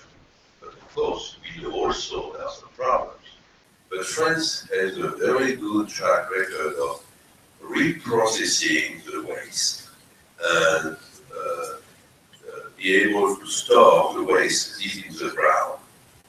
Now, this is my first question. And also, we talk about clean energy like windmills or solar power, solar panels. Well, if there are no winds, there are no electricity. If the wind is too strong, these windmills are not working. If there is no sun, no electricity. But nuclear power plants is 100%, 24 hours a day, 7 days a week, 365 days a year. So your question, sir, is?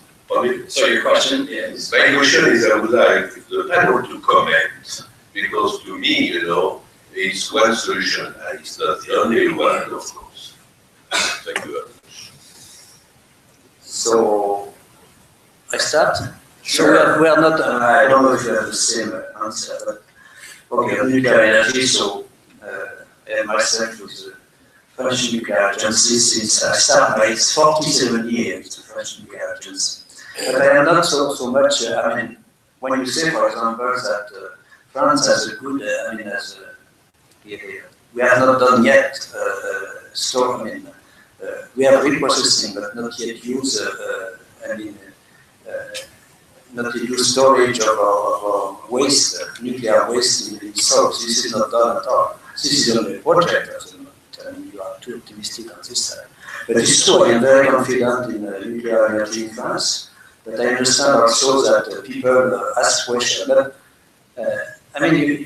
my point on this is that you have also to, have in mind figures.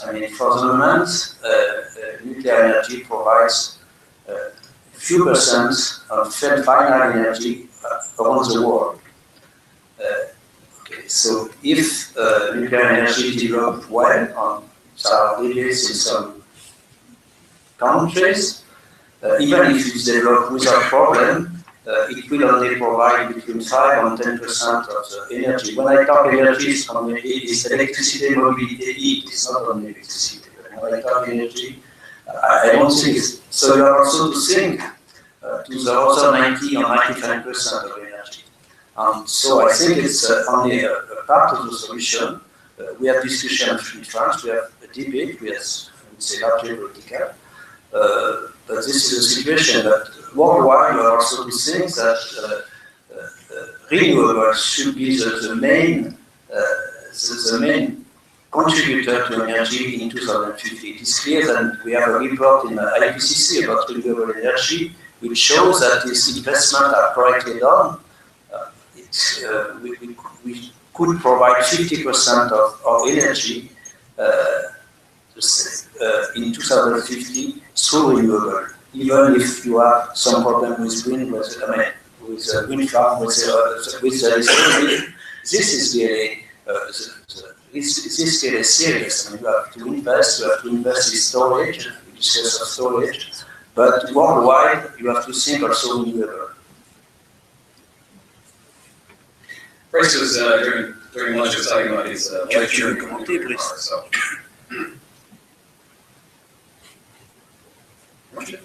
So? Weren't you saying something about your personal interaction with nuclear power?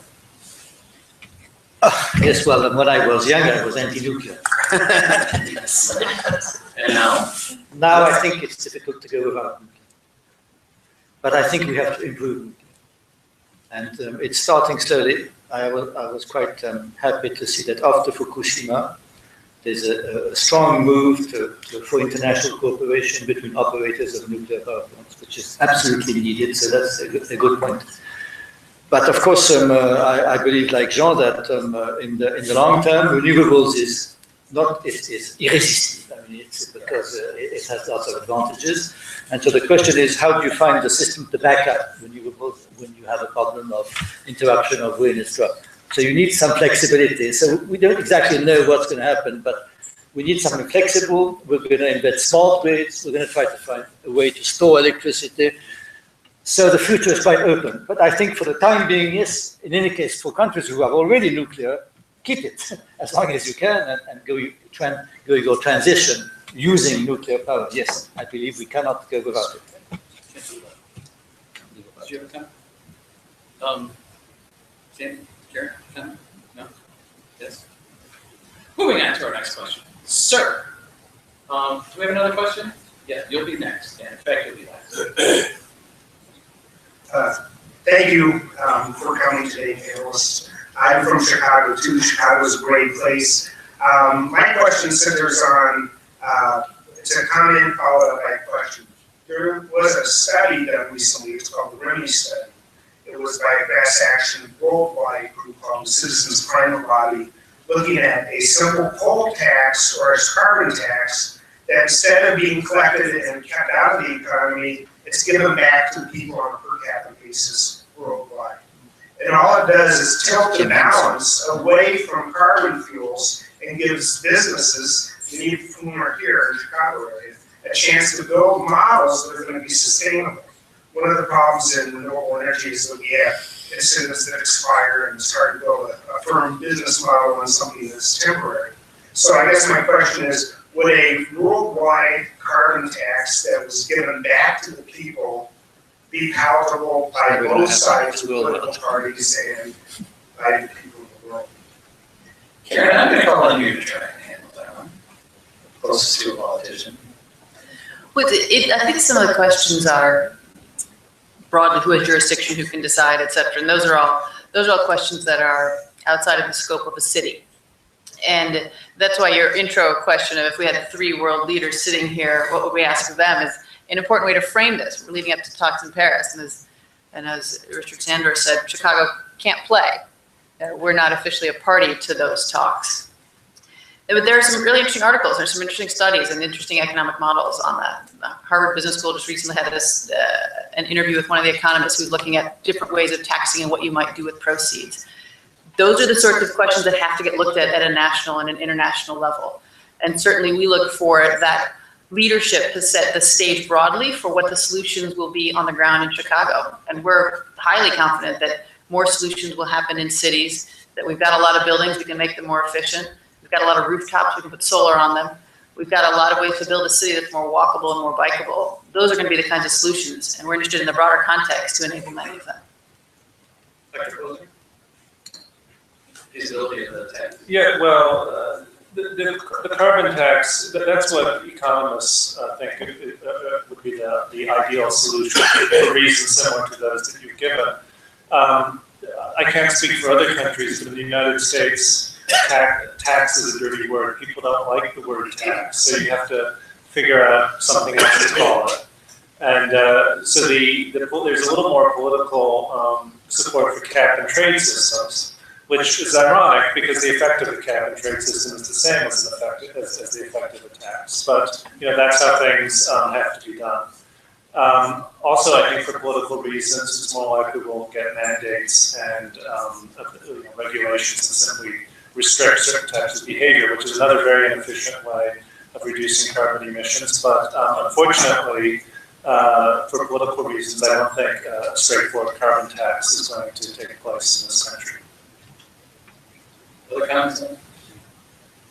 We're going to take our last question from the young lady over here. Hello, my name is Sarah Clark, and I'm a second year PhD student at Northwestern University. I study material science engineering as part of the Argonne Northwestern Solar Energy Research Center. And so that being said, first I'd like to thank you for presenting and for actually being here. I'm very grateful because it's given some more inspiration to me that my work is important, that making solar energy more feasible, it's important, like people need to be working on that. So that being said, I also am really interested in science outreach because I'm kind of appalled by the lack of scientific literacy in America.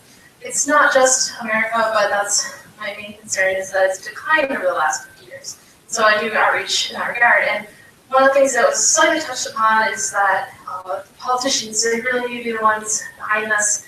But politicians, people have to vote for them. Their constituents have to be behind it. So in all of this discussion, I was kind of surprised that there wasn't more talk about education. It's a very bottom-up approach. We're talking like middle school education on climate change. Yes, it's real. Yes, it's happening. Yes, there's something to do about it. And have you considered that maybe this very bottom-up approach should be discussed from a top-down approach, like government, maybe putting mandate in education, that this should be a topic that's covered, or I know it's very controversial, and I'm just curious to hear your thoughts. So, thank you. Sure, I'm going to grab this one. We're glad you're in Chicago. I think Northwestern Evanston will take you. Your research is great. Your research is absolutely critical. Some of the work that we've been doing in the city is about solar. We did things that cities can do, like we took a permitting process that used to take 30 days to put solar panels on a residential roof, and we created a one-day permit. We want to make it easier. There's a whole effort right now this summer that has been reducing the cost of installation and hardware. So yes, we've got to scale that solution. We need the next generation of knowledge to be developed. We love that it's happening here. And we want to make sure that you've got a lot of people nipping at your heels to do even better research. And we've been looking at many, many more of our schools and focusing on STEM education. We've been looking at our city colleges and transitioning colleges to careers and looking at science as one of the critical factors in some of the work in our pipeline of students and their pathways. And we created the first Green Career Summer Jobs program here, and we ended up creating the largest one in the country by accident. We didn't know it was going to be the largest. We had 600 students in our first year. These were high school students in Chicago public schools. They all had a summer on sustainability where they were outdoors learning about plants, invasive species removal, community gardening, urban ag, and learning about bikes. Taking a bike that was not assembled, assembling it, using it as transportation, and then offering community bike repair. Really practical ways to engage people in early science. We've got to find more and more and more of those pathways. And I'll leave you with one interesting thought because you can actually see it out this window, and that's Northerly Island. So Northerly Island in Chicago about 10 years ago was an airport. You landed on it. It was perfectly flat. we are now in the middle of an ecological restoration project there. We now have 50-foot hills on Northerly Island. It is on the migratory flight paths for birds coming through. And it's going to have a huge variety of plants.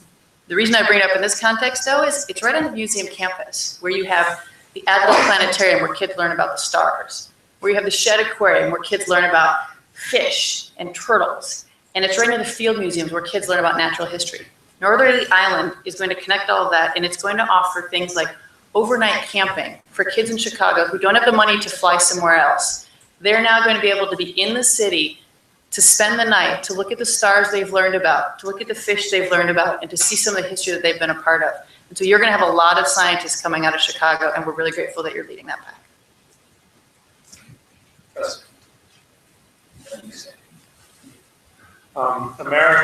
Americans are profoundly ignorant about science and pretty much everything else. And if you had to wait for people to be educated about climate change before we had a law, it would take at least 1,000 years. So that's not going to happen.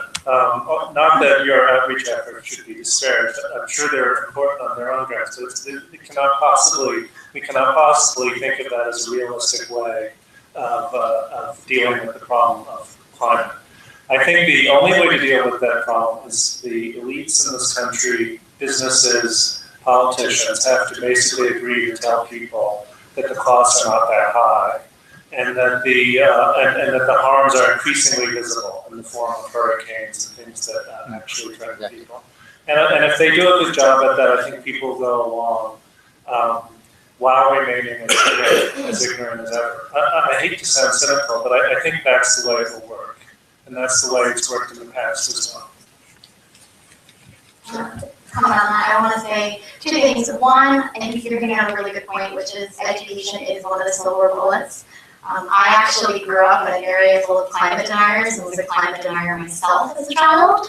Hopefully one of the few people in the room who can say that, and will say that education changed that for me. But I will agree that it is not likely we will ever have a climate change curriculum in my lifetime.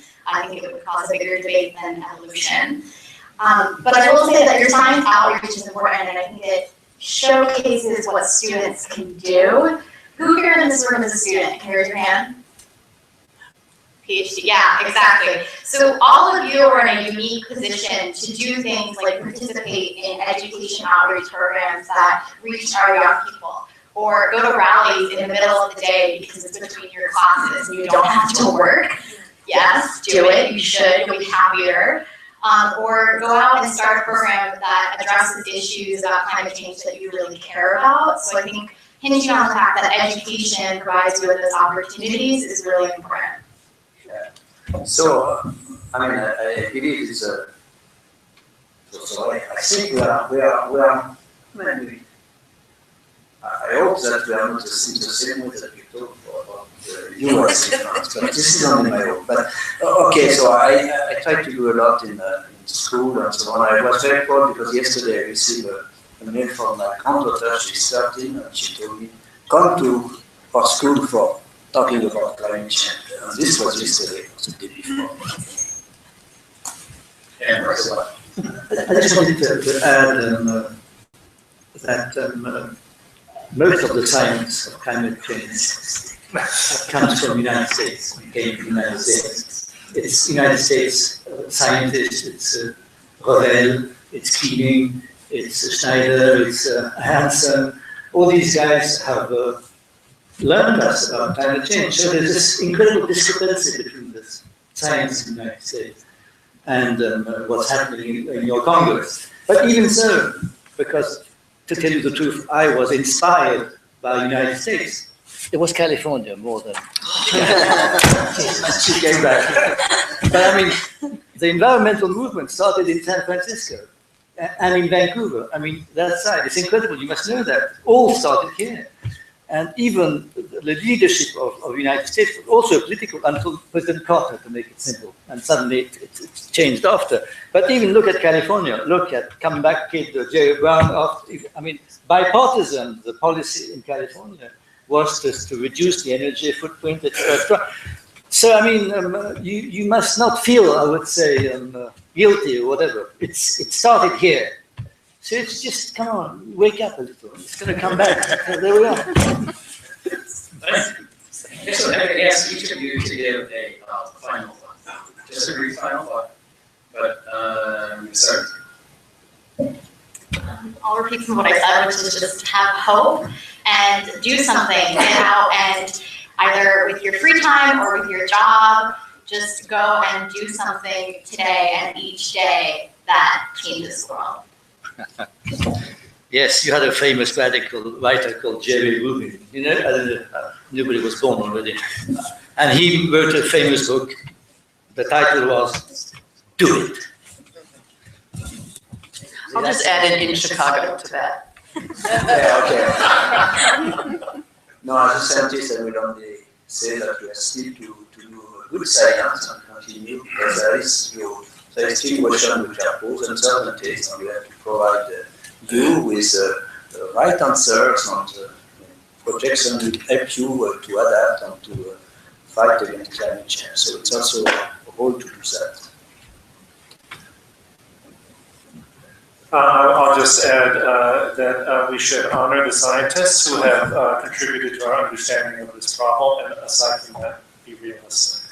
Thank you, Mr. Moderator.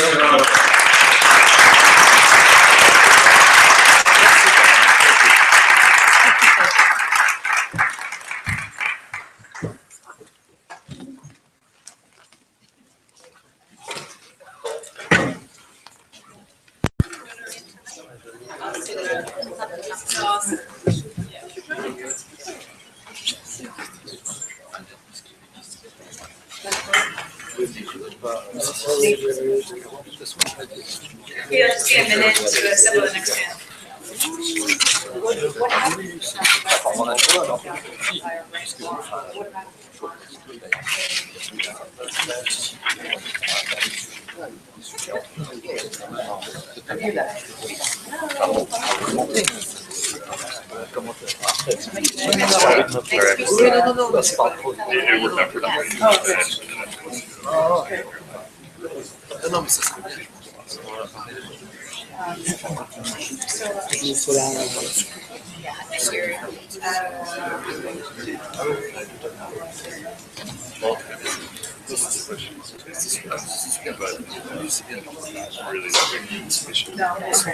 Maybe.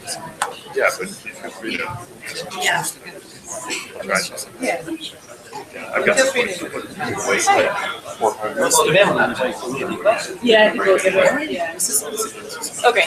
Yeah, that would be good. And Mark, this is Scott. Oh, hi, Scott. Yeah, how are you? Yeah. Yep. Good to see you. Hi, I'm Garrett. How are you?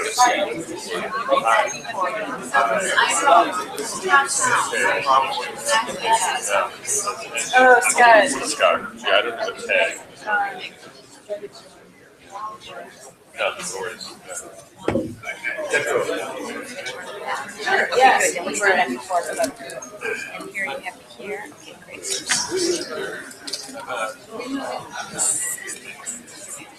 You could have had Luke. Sorry? You could have had Luke, you know, jump in.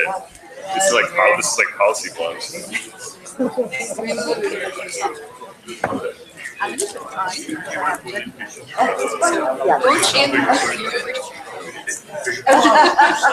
Because I was surprised.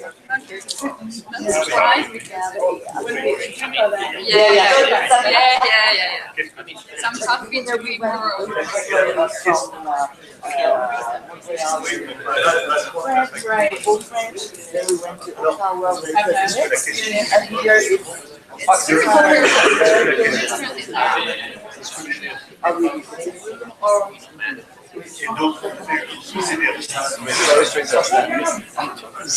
You know, we were supposed to have a member of the audience, especially So I asked him still, I don't know if you don't mind to stay in the panel. Absolutely. Yeah, Yeah, because great. he's great. And I'm so used to not to explain the economy. Private sector, global companies. So he's of course, he would want to I can comment. So I just wanted to let you know. No, never mind. She can comment. Oh, he's awesome. Okay, great. Okay, okay, yeah, we'll try to be done around. Yeah, well, no. Take your time. Good.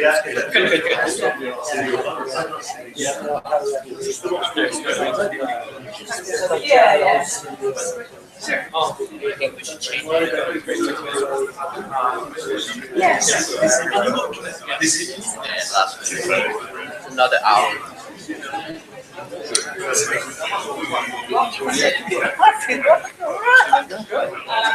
Okay, we're gonna get started in like 2 minutes. If everyone can make their way back.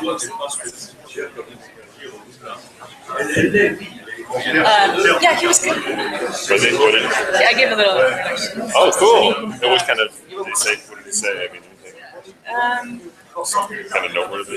Yeah, well, he got into like stuff going on in the cities in California, basically, and like why can't they be signatories to the treaty? Things are right. Not talking about both ends, but like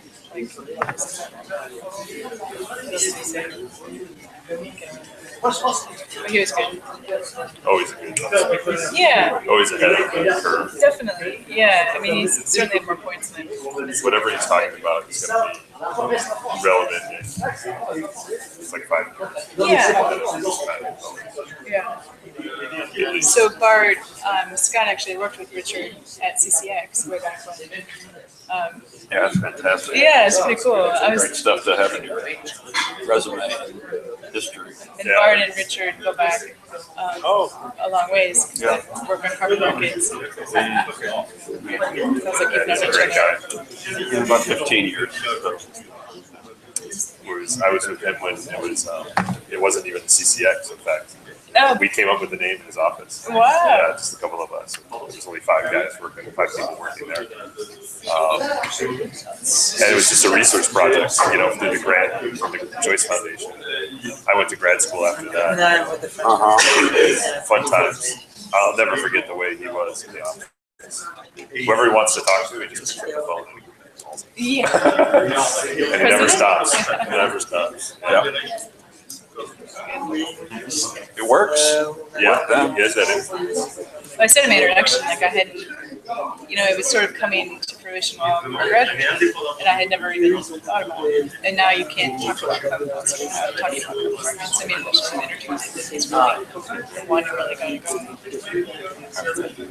I was writing And you too. I was writing my senior economic thesis. I wanted to do it on carbon markets, and he was my advisor. No markets existed, so there was only the sulfur. Acid rain stuff. Yeah, right. so he supported me on that, and that's what led to knowing him in the first place. So That's cool. it's pretty wild. Should we go? Okay, let's have a seat.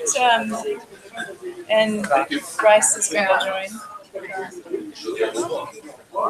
Which spot are you in?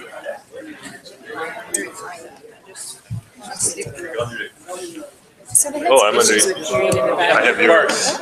Pleasure. Good to meet you. So when you speak, just try to speak into the mic because they were having issues hearing in the back. Should we switch these? I guess I was here. Does it matter? I think you can be there. It doesn't. These like this. It's fine.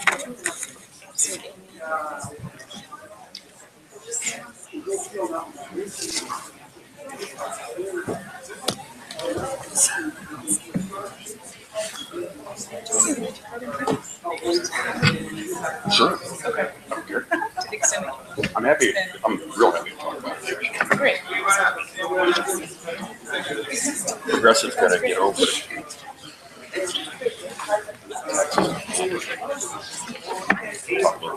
Yeah, that'd be great. Sure. Yes. Sorry about that. In fact, I think A little tight. Oh, could they already? On va mettre un pour 2 personnes, parce que sinon ça fait des interférences. Okay. No. But it won't fluctuate, otherwise there aren't temperature.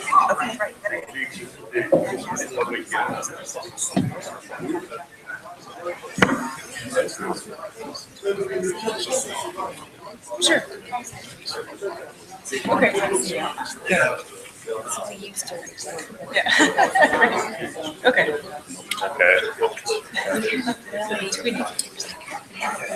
Is Bryce going to join us? Left. He's coming. We should restart that. Yeah, that'd be great. Yeah, I've actually been meaning to reach out. Okay, we're going to get started. Take your seats. You have enough time for cocktails? Right down the street, so that's really easy to. That's weird to address now, but that's okay. And I should warn you, if you all saw the pool outside, it tends to get, the more cocktails you have, the harder it is to avoid that. We definitely had partners who fell into that pool, especially when we first moved here, so you're on your toes. So I wanted to thank the panel, well, thank you all for sticking around for the second panel. I think this will be a very good discussion.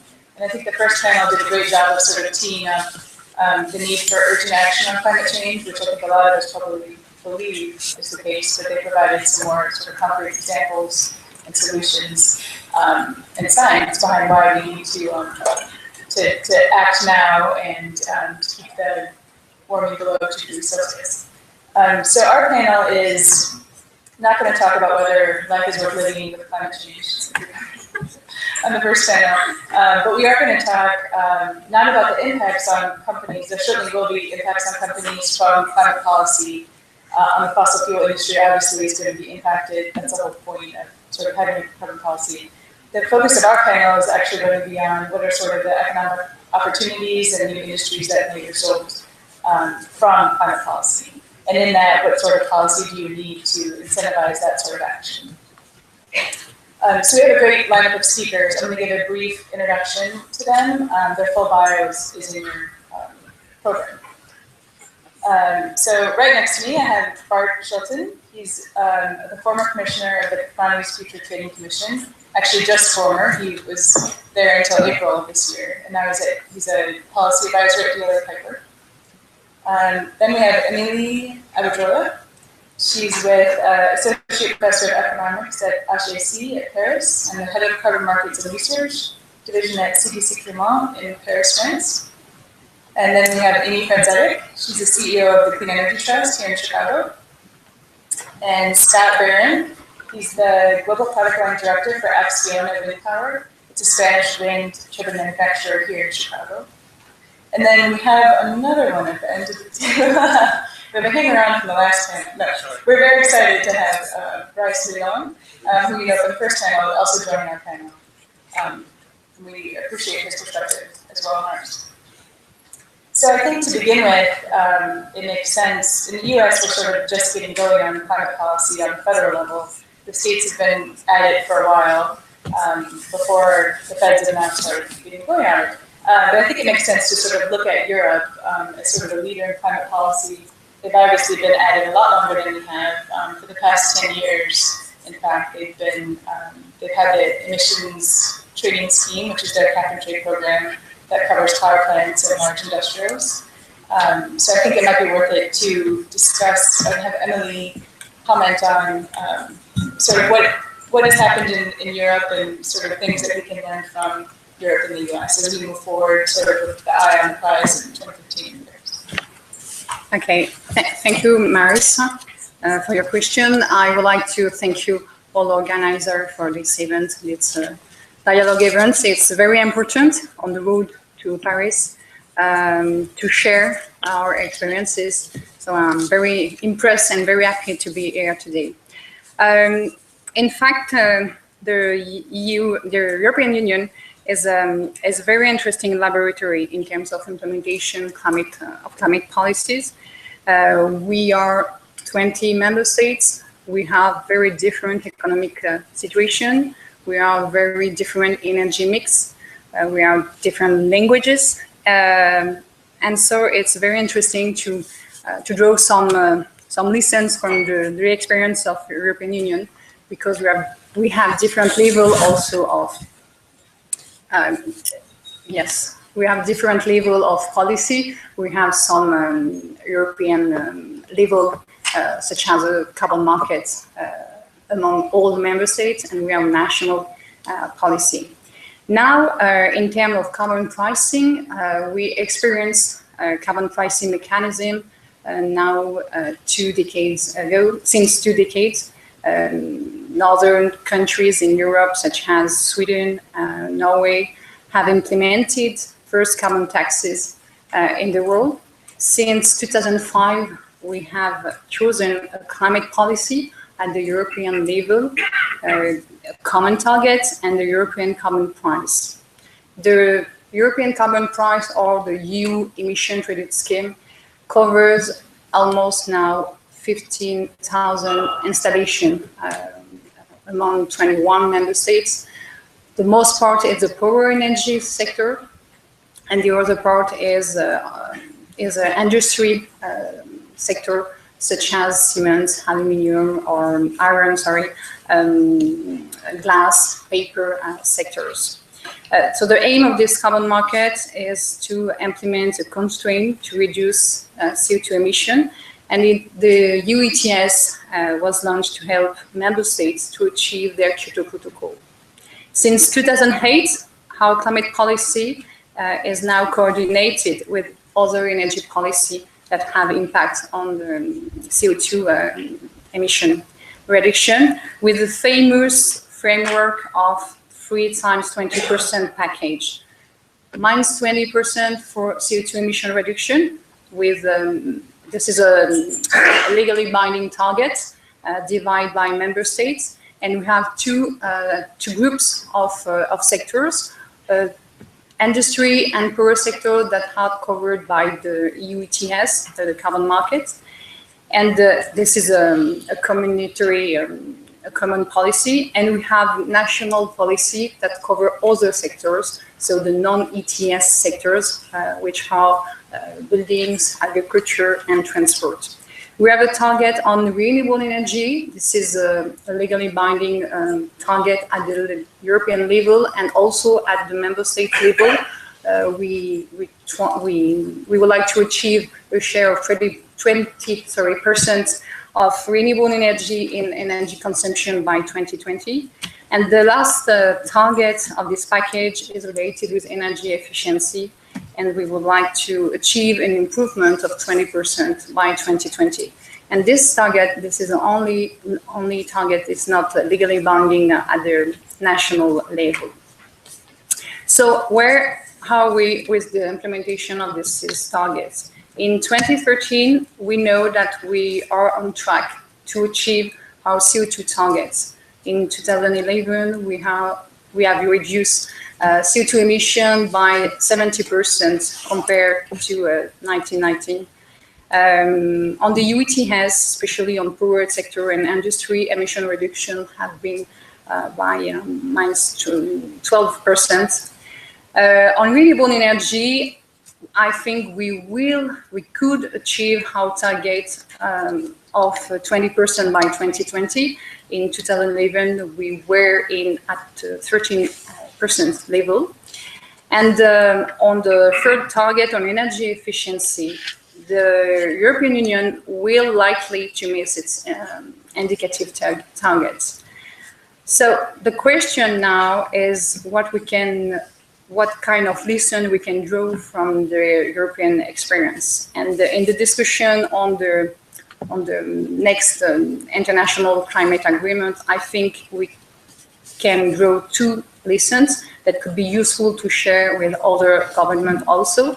The first lesson is that we need to have a long-term policy involvement to support decarbonization. We need to have a long-term and stable policy. And I would like to take 2 examples. The first is on renewable energy. So in Europe, the renewable energy deployment have been supported by national policies such as feed-in tariff. And what we observe since now 2 years is that some member states have decided to change the rules, and we start to see that the trends, the speed of the deployment in some member states is lower, whereas that we expect that the deployment need to be more speed until 2020. The second, so it's a problem because the changes in rules, it's really a problem for investors. We need to have clarity on the involvement of different governments. The second example is on the carbon pricing and on the ETS. And what we know is that without a long-term involvement, again, we have a problem. We have a lack of confidence. What we observe on the ETS is that we have targets by 2020, and beyond 2020, we don't have a legally binding on the CO2 target. So the CO2 price now is very low in Europe. It's almost 5 euros by ton of CO2, and it reflects this lack of long-term commitments. Without this, with a long-term commitment, the CO2 price is only a sort of a kind of option on the future, but operators and investors need to have a better vision of the long term. The second lesson maybe we can draw is related with the interaction between the CO2, renewable energy, and energy efficiency. In Europe, we have a European level, we have also the national level, and what we observe since now a few decades, 5 years, is that there are some interaction, negative interaction, and what we can maybe underline is that we need to have a strong assessment when government design their package on climate and energy policy.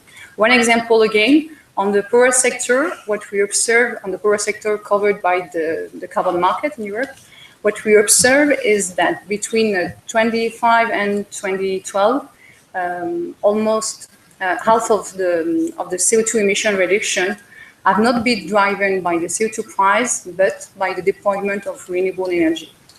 On the environmental objective, it's a good news. CO2 emission reduction happened, so it's good. However, if we look at on the economic point of view, the cost of the CO2 emission have been very higher.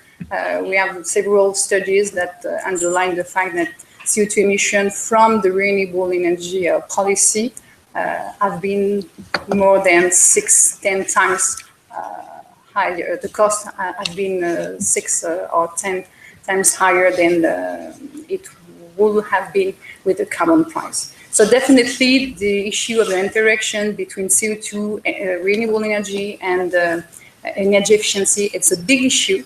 And it's, again, a big issue for Europe because the European Commission has disclosed a new proposal by 2013 at the beginning of this year. And the debate is just open. We discussed about the interaction between the different targets. Thank you. Thanks very much. And it's interesting to hear from the European perspective that they're, one of the main issues is the lack of long-term commitment, which is true, but at least they have a commitment. The US still is not even at that level of a near-term commitment, much less a 2020 commitment, but we're getting there. But I'm reminded, back before I had kids and actually went to parties, I was at a party one time and was talking to someone who asked me what I did. And I said, oh, I do climate change law. And he started laughing. And then the guy afterwards realized that I was serious because I actually do, that's what I practice, climate change law. But at that moment, there really was nothing.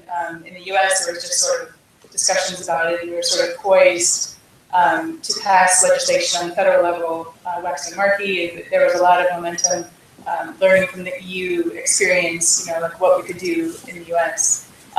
So at my next party, I'm wondering if I'll be able to say that there actually is climate law on the federal level. So Bart, I'd be interested in your experience. You've been in DC for 30 years. So what do you make of the politics and the policy around climate change? And sort of the likelihood of something happening in the US. We know there's regulations coming down the pipe under the Clean Air Act that would regulate existing power plants. They're still in proposed form. It's a major uphill battle to get those in final form. the likelihood of success there, will the state still in the gap? Sort of your perspective on that. Sure, and I want to thank the French government, the French embassy, and the consulate for having us here, and honored to be here, particularly with Minister Lalonde. Thank you so much for all your work over the years. And thank you, Marissa. It's great that you're being able to do that law here. And you know, Baker&McKenzie and the law firm where I joined after 30 years of working in government go back and forth on being the largest law firms in the world. And I think there's a particular responsibility that goes with that in being sort of globalist. And I'm just really honored to be with you, the work that you do. Thank you. First on, I want to go back to taxes and you know, what Professor Poser was saying earlier, and that's just not happening. I mean, progressives have to get over the idea that markets are bad. Some progressives think, you know, money is bad for the soul, bad for the rock, bad for the roll, bad for the heart, bad for the brain, bad for damn near anything. And they got to get over it. Markets are the way to help save the world. It's been done. It's been done with acid rain. It can be done now. But we have to, as Emily was saying, we have to keep these benchmarks out there.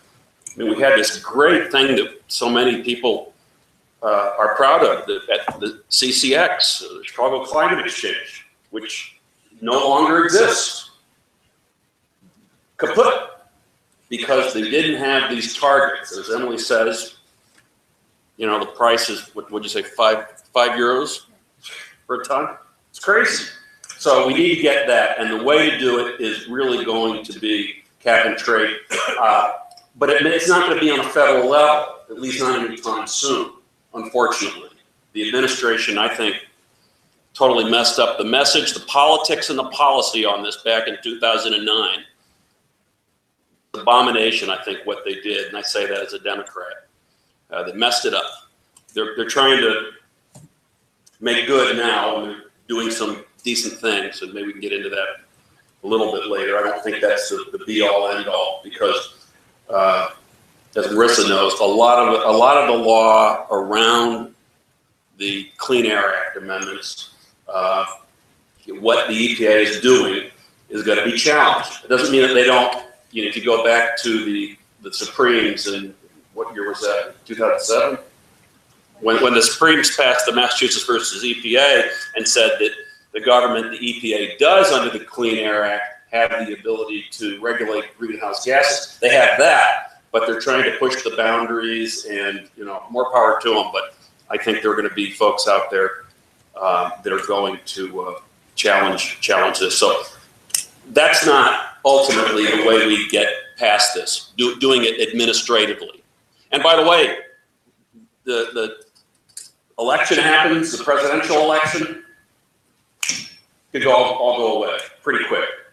I worked in the Clinton administration, worked at the agriculture department. We had this thing called the roadless policy, where we said, in the national forest, you're not going to build roads, and so you can go and timber all the national forest. Why do you need roads in the national forest? It's a forest. And we passed this really great rule that we worked on for years, and it was being implemented. And then 2 months after the Bush administration got in, they revoked it.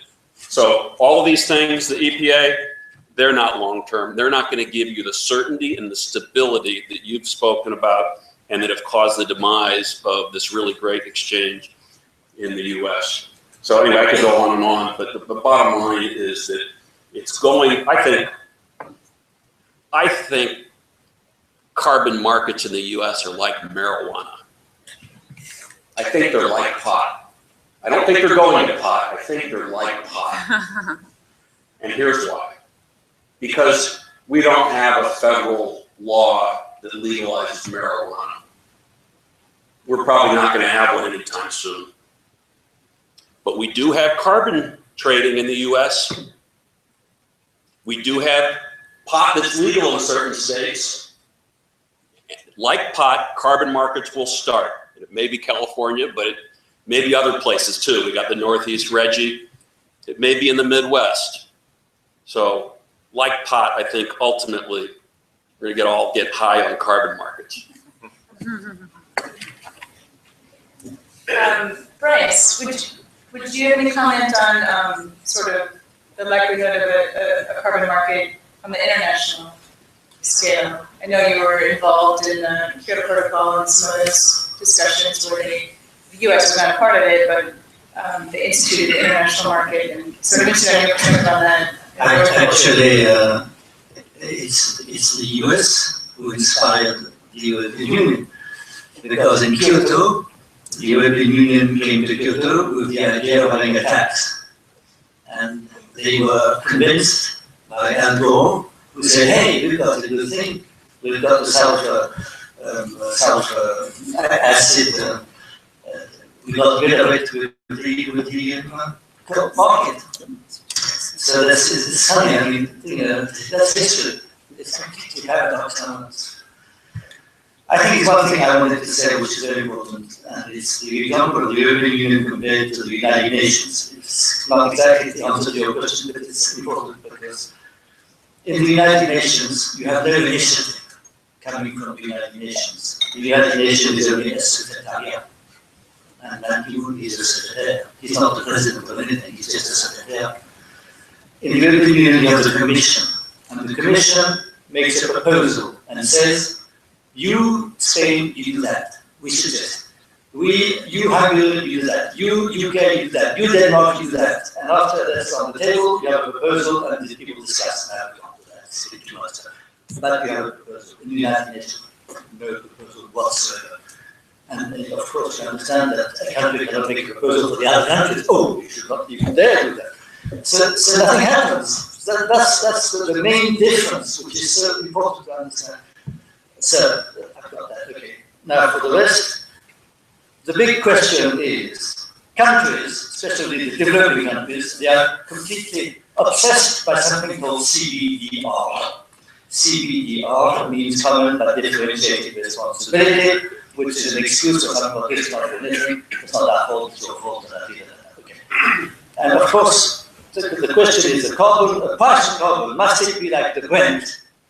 The price of the Brent, of the oil, of the barrel of the oil, a price which is the same for the whole world, or is it going to be different for each country, the carbon price? That's the big question. And the big question is, can we find a way to fix the contradiction between the fact that countries are different responsibilities and obviously different capacity and not the same tenure, etc. But business needs to have a common playing field, a level playing field. So how can we find that? If we find the answer to that, we've got the agreement. Do you have the answer to that? Well done.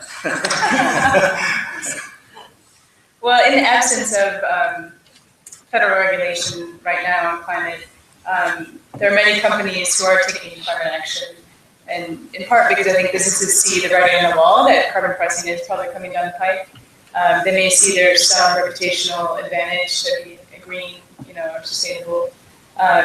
So, and in the last panel, people were discussing the New York Climate Week that happened 2 weeks ago. And at that Climate Week, there actually were a ton of companies who made voluntary commitments to reduce emissions and do other things, including have deforestation-free supply chains, to reduce refrigerants that have a high global warming potential, all sorts of things. The government is not telling them to do it. They're doing it all on their own. So I'm interested, Amy, in your work with the Clean Energy Trust. I mean, you see a lot of companies who I think see an opportunity in a carbon-constrained economy, and that have great ideas, but it need a lot of capital. So I'm wondering, in your experience, sort of what do you see the private sector's role in, the economy where there is a carbon pricing policy, and what do we need to do to sort of scale up the private sector? Well, I think that I thank you so much for having us here, and thank you to Baker&McKenzie for hosting us in this beautiful space. And the French Embassy and the Consulate for hosting this conversation. One of the things that I'm inspired by is the active participation of students in this space. So I was really happy to hear Sandy's very articulate remarks about how important this is, and the other students that stood up. And one of the reasons I mentioned the students is I think that they really are the hope for this change to happen, because they're inventing their future with jobs that are related to entrepreneurship, and they're doing this at a time when it has been hard to find a job upon graduation here in the United States. And some of these large companies that you speak of that are trying to make these commitments, many of them are shedding jobs and shrinking, right? They're looking for greater profitability. They're trying to do things in a more efficient way. So these large companies, while they can play a really important role in identifying ways to become more sustainable, they're actually not helping to grow the economy of clean energy, which I really think is the path forward and really key to the solution. And the reason that the young companies and other companies are operating like Acciona, which is a renewable energy company, is because it's profitable. So they're not doing this because somebody told them to do this. They're doing this because they see a path to profitability and they see a path to growth. And that's been one of the key points that the United States has had to contribute to this, is we've been inventing these technologies. Minister Lalonde acknowledged the science that's happened in the United States.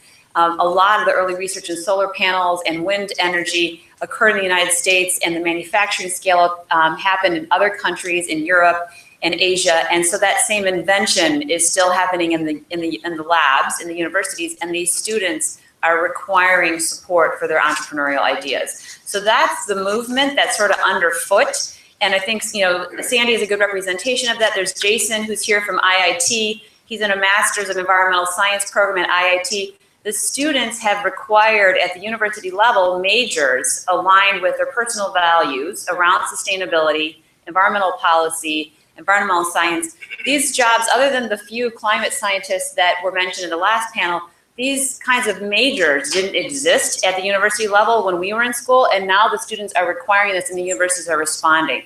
So I think that, to me, is what gives me hope in the private sector, because these students will get actively engaged socially and politically, but all these students are going to need jobs. And so they're deciding they're going to invent their future. And the way they're going to need to do that is they're going to need a little startup capital. They're going to need help from the very accomplished and seasoned business leaders that we have all around us who know how to do this. They're going to need supportive policy that help to make a level playing field in the markets for new technologies. They're going to need some certainty. In the United States, our production tax credit for wind has expired. We need to lengthen that. We need to extend that and sunset that to give market certainty for that particular incentive. And we also need to acknowledge how much money goes into the fossil industry and supports these aging technologies and things that are falling out of favor, not only with consumers, but also at the policy level. So we're really inspired by the entrepreneurship that's occurring, and the Clean Energy Trust is supporting that movement by supplying capital, early stage risk capital. We've deployed in 4 years only $1.2 million to a couple of dozen companies. And those companies have raised over $46 million in follow-on funding and have created over 300 jobs. It doesn't take a lot of capital to do this. It really takes only a little bit of capital, but it does take some amount of support to not squash that inspiration and let that take hold and really lead us forward in this post-oil revolution.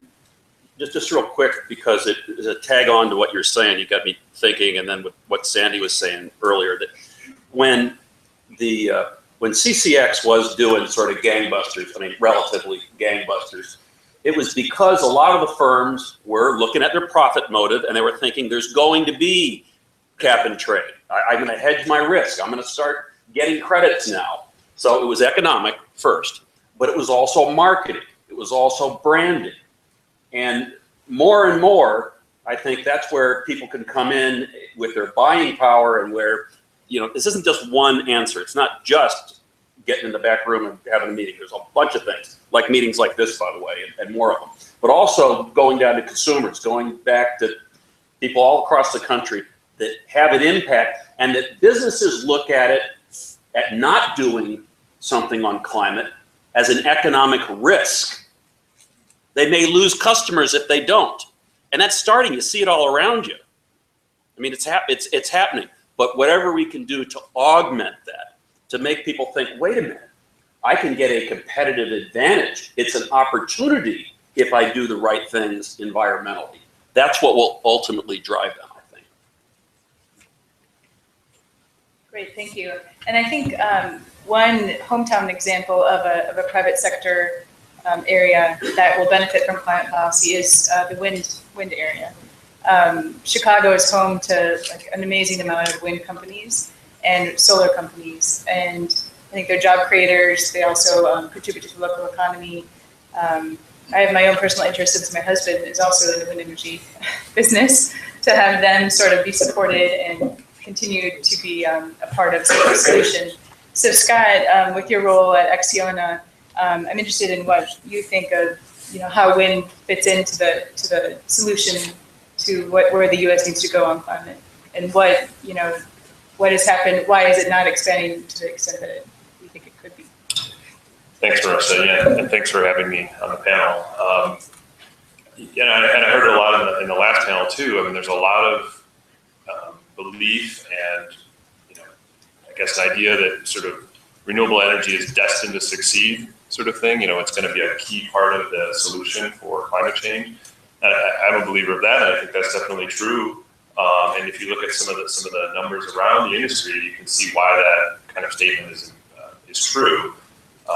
Wind in the U.S. at least displaces 127 million metric tons of carbon per year, which is equivalent to 20 million cars off the road. That's a lot. It's only 4.1% of the total generation mix in the U.S., but in some states like Iowa, it's 27.4%. You probably don't realize that. Illinois is around 5%, Kansas is 20%, Minnesota is 15%. It's been a really big growth industry over the last 15 years. There's 550 manufacturing companies in the United States employing 50,000 people. It's a big industry, but it's been a very difficult industry, and people don't see that. You only see sort of the good things of wind energy, and you need more of that, and it's going to grow for sure, and all this sort of stuff. But it's a very scarred industry, and that over the last 15 years, it's been more or less supported by something called a production tax credit, often referred to as the PTC. It's a federal program, tax incentive program that's based on each kilowatt hour generated by a wind facility. And that program has expired 5 times in the last 15 years. And every time that it expires, the industry goes from boom to bust, completely destroys it, and then it has to rebuild itself again. Just most recently in 2013, that was the biggest drop ever, where it dropped 92% in 1 year and 30,000 people got fired. So the industry needs some stability to get to the levels of growth that it can achieve. We've ramped up from zero, to huge numbers in 1 year. And I kind of want to make that point as it compares to something like nuclear, which takes a long time to develop. It's very slow. You can put 15 gigawatts of wind projects in the ground in 18 months. You can't do that with nuclear. So I think it's a key contributor to the whole equation. This PTC that I mentioned is probably going to go away for good. That's the anticipation of the industry. I don't think it's necessarily needed, in fact. And a carbon tax or something like that would certainly benefit the industry, I think. It would be another supporting mechanism.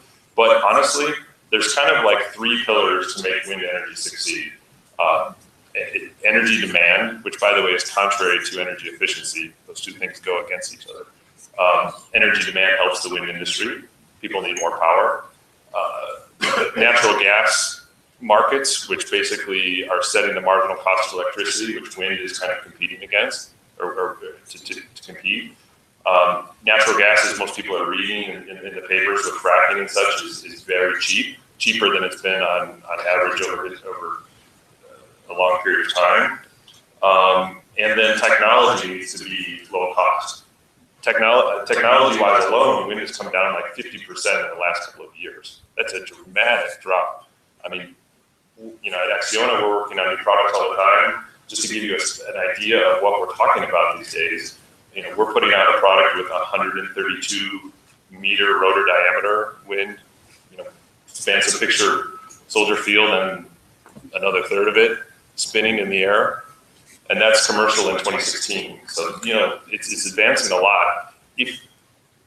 Sorry, I'm kind of rambling on here, but if those things, if kind of pieces of that pie don't come together, policy can help stand it back up again. And that's what we've needed with natural gas being so low, energy demand being so low because of the financial crisis and economy. Policy has helped, but as those things rebound, it's not critical to the success of the industry. It competes on its own. Thank you. And you mentioned natural gas development. I think that's a big thing that's been happening in the US and also potential in Europe as well. And I think, you know, this is all happening without any carbon policy. The price of gas has been so low due to fracking and otherwise. And I think it burns at half the emissions of a coal plant. And in fact, in these Clean Air Act regulations that are coming down from the EPA, in their economic analysis of the regulations for the new power plants, they say there's actually no impact because there's not going to be any coal plants built because it's all going to natural gas, whether or not we have regulation, which I think is an interesting sort of ploy potentially by the EPA to say, well, don't worry, we're just going to pass these, don't worry about it. But the interesting thing is if it does rebound, then what do you do? So I guess the question to the panel is, in the US with that sort of focus on natural gas as a part of the solution, is that what we need? I mean, are the markets and just the development and boom in natural gas, is that going to get us to where we need to go? Or do we need the carbon markets? Do we need a carbon tax or another option? Well, I mean, every time I hear tax, I cringe because it's just not going to happen. I think it doesn't help the debate. I mean, people are talking about it. We're not the only ones. But how to get this done is to go back to markets. I mean, it's just, and I'll give you an interesting story. Some of you probably know this, but you know who first proposed markets as cap and trade as a way to deal with this? I mean, right now you have, Republicans who are are a little bit more milquetoast.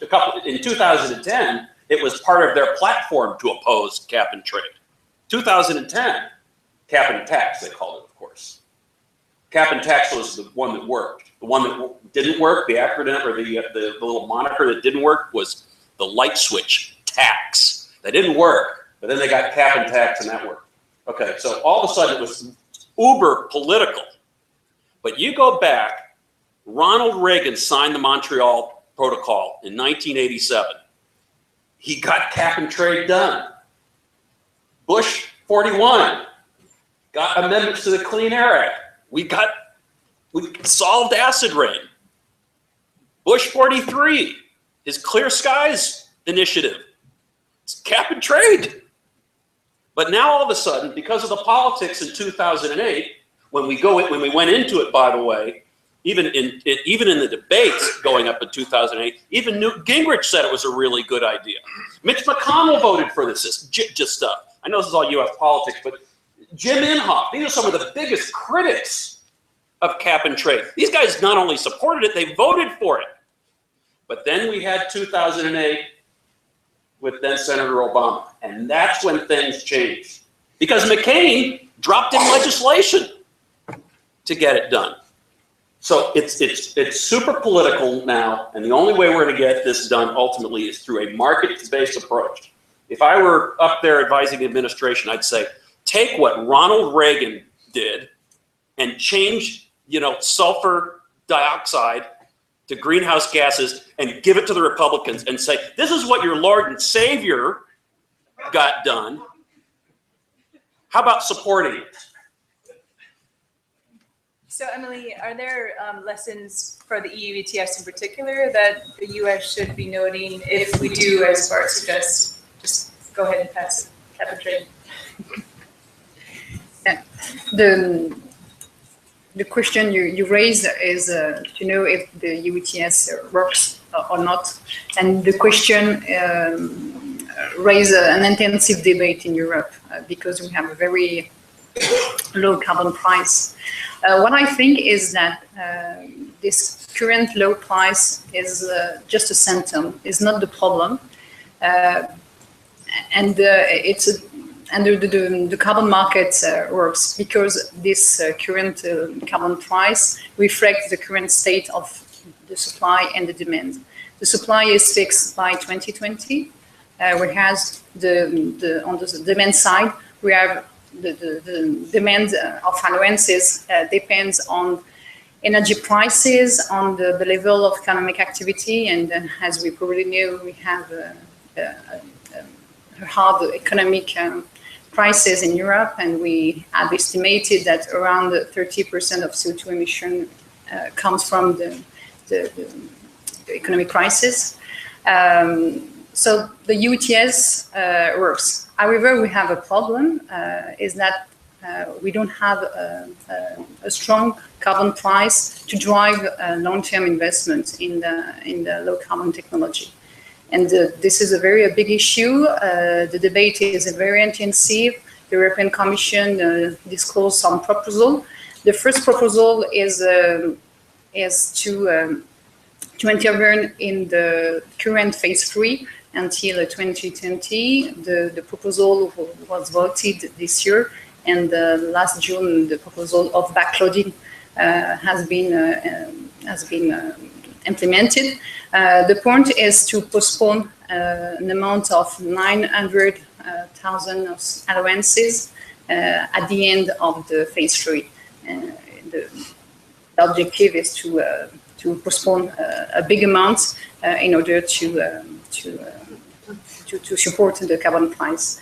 Another proposal that is currently in discussion is the last proposal of the Market Stability Reserve. This proposal has been disclosed in last January, and member states only opened the debate, and I think it's a measure that will be implemented only by 2021. So, of course, it could be very late to support the carbon price at the short time. Thank you. I think we should probably, sensitive to time, switch over to questions and answers from the public, the audience. If anyone has a question, just raise your hand and we'll get a mic to you.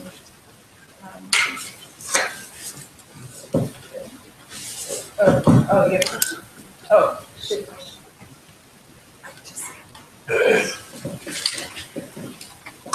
Hi, thank you. My name is Connie Spreen. I am with the experimental station on the south side of Chicago.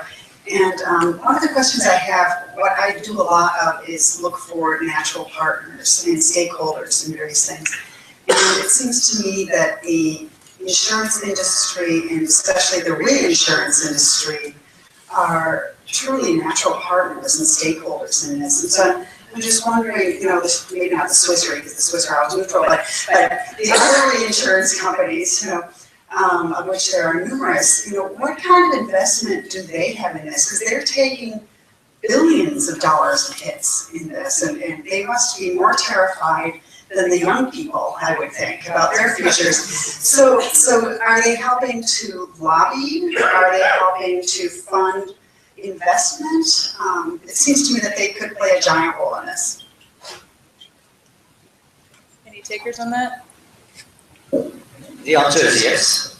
They have a lot of information, and they are spending more and more money on climate change and destructions. So they are quite keen on lobbying. They are members of the initiative called Caring for Climate, and they go to each conference on climate to make the point that it's getting more and more complicated for them and to ensure the risks of climate change. And I think at Climate Week, there was a commitment by the insurance companies to sort of consider climate risk and how to quantify that. I mean, and also on the adaptation side, I think you see insurance companies also worried about that to the extent that they'll have more claims with, increased weather extreme weather and other things related to climate change. So I think there is interest and involvement, including by Swiss Re, on how to do that. I'm not sure in particular, what the policies they've done to date. I don't know if anyone else on the panel has. I'll take it. I mean, the one thing that's a little disheartening is that I think they're focused more on resiliency and adaptation than they are on prevention. So it's a little bit more of a reactive position than it is a proactive position. But the one hopeful thing that we've seen with the divestiture movement is that the insurance companies invest a lot of funds and are managing their capital. And one way that we're starting to see them get involved is divesting of high polluters and fossil industries. So that is one major contribution they can make because they're a really significant investor in securities. I don't have a good answer, but it's a great question. And as sort of, they've got to be interested in this. And I don't know how it plays in, but one statistic that I read not too long ago was that of the most expensive natural disasters in the US, 10 of them, 10 of the 10 most expensive US natural disasters, 8 of them took place since 2003. So, it's a little anecdotal, but it's still, if you're an insurance company or a reinsurer, you're certainly looking at that stuff with a fine-tooth comb.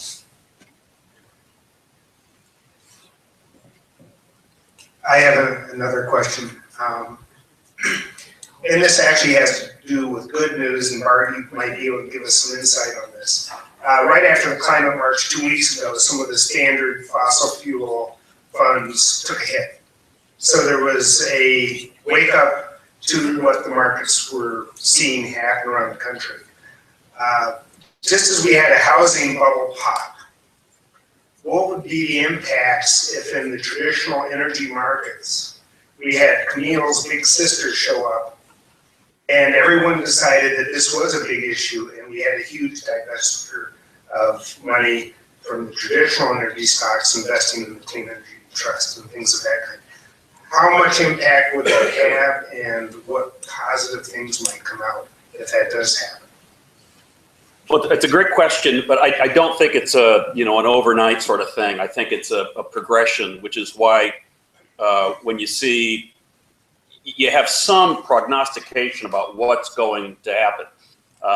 And so it's not like an overnight thing. And businesses are pretty good, which is why the reinsurance question is so great, about trying to figure out, looking around the corner and being sort of nimble and quick. But I think long term, I think that's a super concern that they are going to have to figure out what they do. But it all goes back to what Amy said. It all goes back to what's the bottom line, what's in their commercial interest. If they see it as either one, a mandate that may come down, or two, as where they can get a competitive advantage on the competition, then I think they'll do it. So that takes a bunch of things.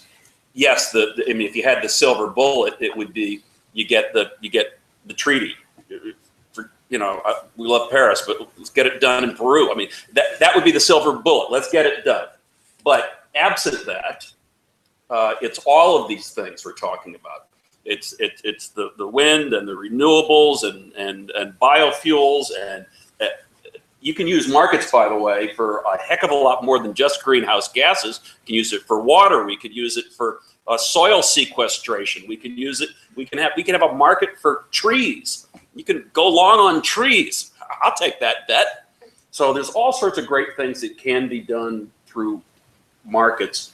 But it's going to come down to, I think, all of these little efforts, whether or not it's grassroots efforts or commercial efforts. We can't certainly rely on just getting a treaty. That'd be great. I hope it happens, but not just that. That's putting all your eggs in a basket that may be too loosely woven. Can we go back to natural gas? Because I think we dodged that question a little bit. And I think it's an important one, and it was mentioned on the last panel. And when Bart mentioned water, it made me think about the water impacts of natural gas. And everyone is touting how much cleaner it is, and yet we're not really sure how much damage is being caused by the methane flaring and the methane leaks, and we're not really sure how to quantify the cost of all the water that's being consumed and polluted. And it just makes me think about some research that was happening at the University of Texas, Arlington.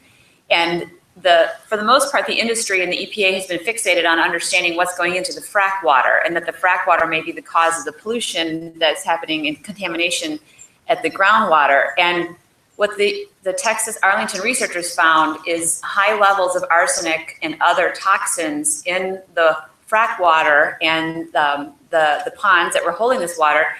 And none of that was in the frack water. It's being pulled back out of the drills, the wells that are being drilled, and it is a naturally released toxin that is embedded geologically in the earth. So the actual process of fracking to get at that tight oil is such a difficult process. It's unleashing a lot of contaminants that are safely contained in the earth. So this is one of those Pandora boxes, like, how are you going to get around this actual process? It's not even what you're putting into the ground, it's what you're pulling out that is just escaping naturally. And it's not a widely understood study, so we're working with these researchers to try to understand what innovation can occur and be a result of this. And it makes me think that, we have all these technologies today to remediate that water, to recycle it and reuse it, but nobody's forcing the industry to bear the costs of doing that. And so it goes back to some of the things that Richard Sanders is doing, trying to measure the real environmental impacts of some of these fossil industries, and no one's measuring that. No one's measuring or valuing the water around that. So I don't want us to get fixated on these short-term solutions without doing this more safely. I think we learned a lot from the fossil industry, and I think that we can't just look for the next cheapest, more easy to get at fossil fuel. Natural gas is a fossil fuel. So I think that there has to be a whole amount of awareness around this, and if we don't pay attention to this and try to reinforce and demand this, and demands are actually happening at the very local level. Communities are rallying to prevent this from happening. So when you think about this, it isn't going to happen at the federal. It'd be great if there was federal policy to reinforce this, but it's actually happening in the communities who are at the most at risk of the bad impacts of this. So I think that it would be worth hearing the other panelists or other folks' views on that, but we're very concerned about that, because not only is it squeezing out renewables and longer term, healthier, environmentally safe solutions, it's sort of, I think the rush to get into this and find a cleaner solution is making us overlook some really important safety controls on the industry.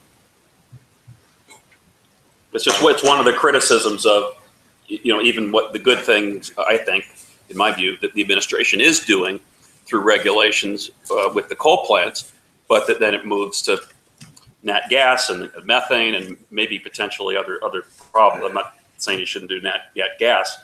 My view is you should have a panoply of different energy sources, including nuclear and everything. That don't, again, put all your eggs in that basket either. But it's a great question and point you make. And if there's a negative impact, it's sort of impacting some of the least fortunate among us. Any other questions? Hello, yeah, first actually, to the answer about insurance companies, there was an announcement at the climate talks from Swiss Re, never know how to pronounce that by the year 2020, they are going to, Swiss Re commits to having advised 50 sovereigns and sub-sovereigns on climate risk resilience and have offered them protection of US $10 billion against this risk. So I don't know what that means in real terms, but it sounds good. And I know that Zurich American is actually now the largest bondholder. Bread and butter is at stake here. The question that I had to do with state and more city potential effect change. We've pretty much established that on the federal level, it's a gridlock. And there's been little bits and snatches in this panel talking about local and the power of local. Can you go into that in a little bit more detail about what can happen in a city like Chicago that would actually make a real difference?